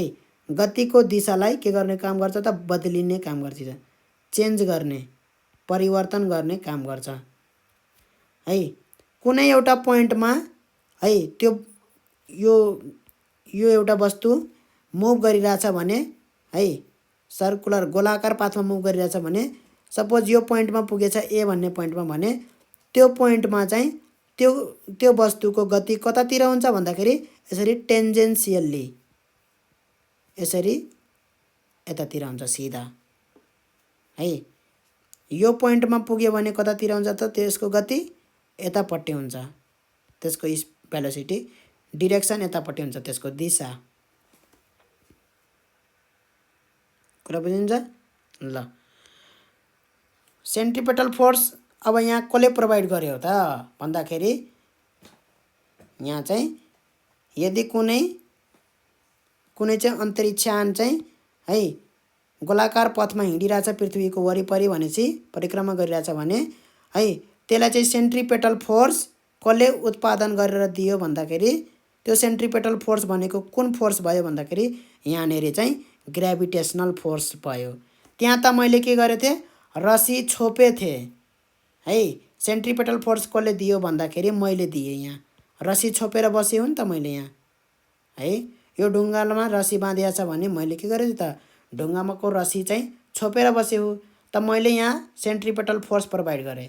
यहाँ त त्यस्तो रस्सी त छैन केही हैन पृथ्वी छ पृथ्वीको वरिपरि यो अन्तरिक्षयान घुमिरहेछ कुनै रस्सी त लागेको छैन त्यहाँ त यहाँ चाहिँ गुरुत्वाकर्षण बल पृथ्वीको गुरुत्वाकर्षण बलले सेन्ट्रिपेटल फोर्सको काम गर्यो। त्यो कुरा बुझ्नु पर्यो ल। क्रियाकलाप 1.4 भनेको छ ठीक छ। अहिलेलाई हामी यति गरौँ। अर्को भिडियोमा चाहिँ हामी यहीँबाट कन्टिन्यू गर्छौँ यहीँबाट चाहिँ हामी सुरु गर्छौँ।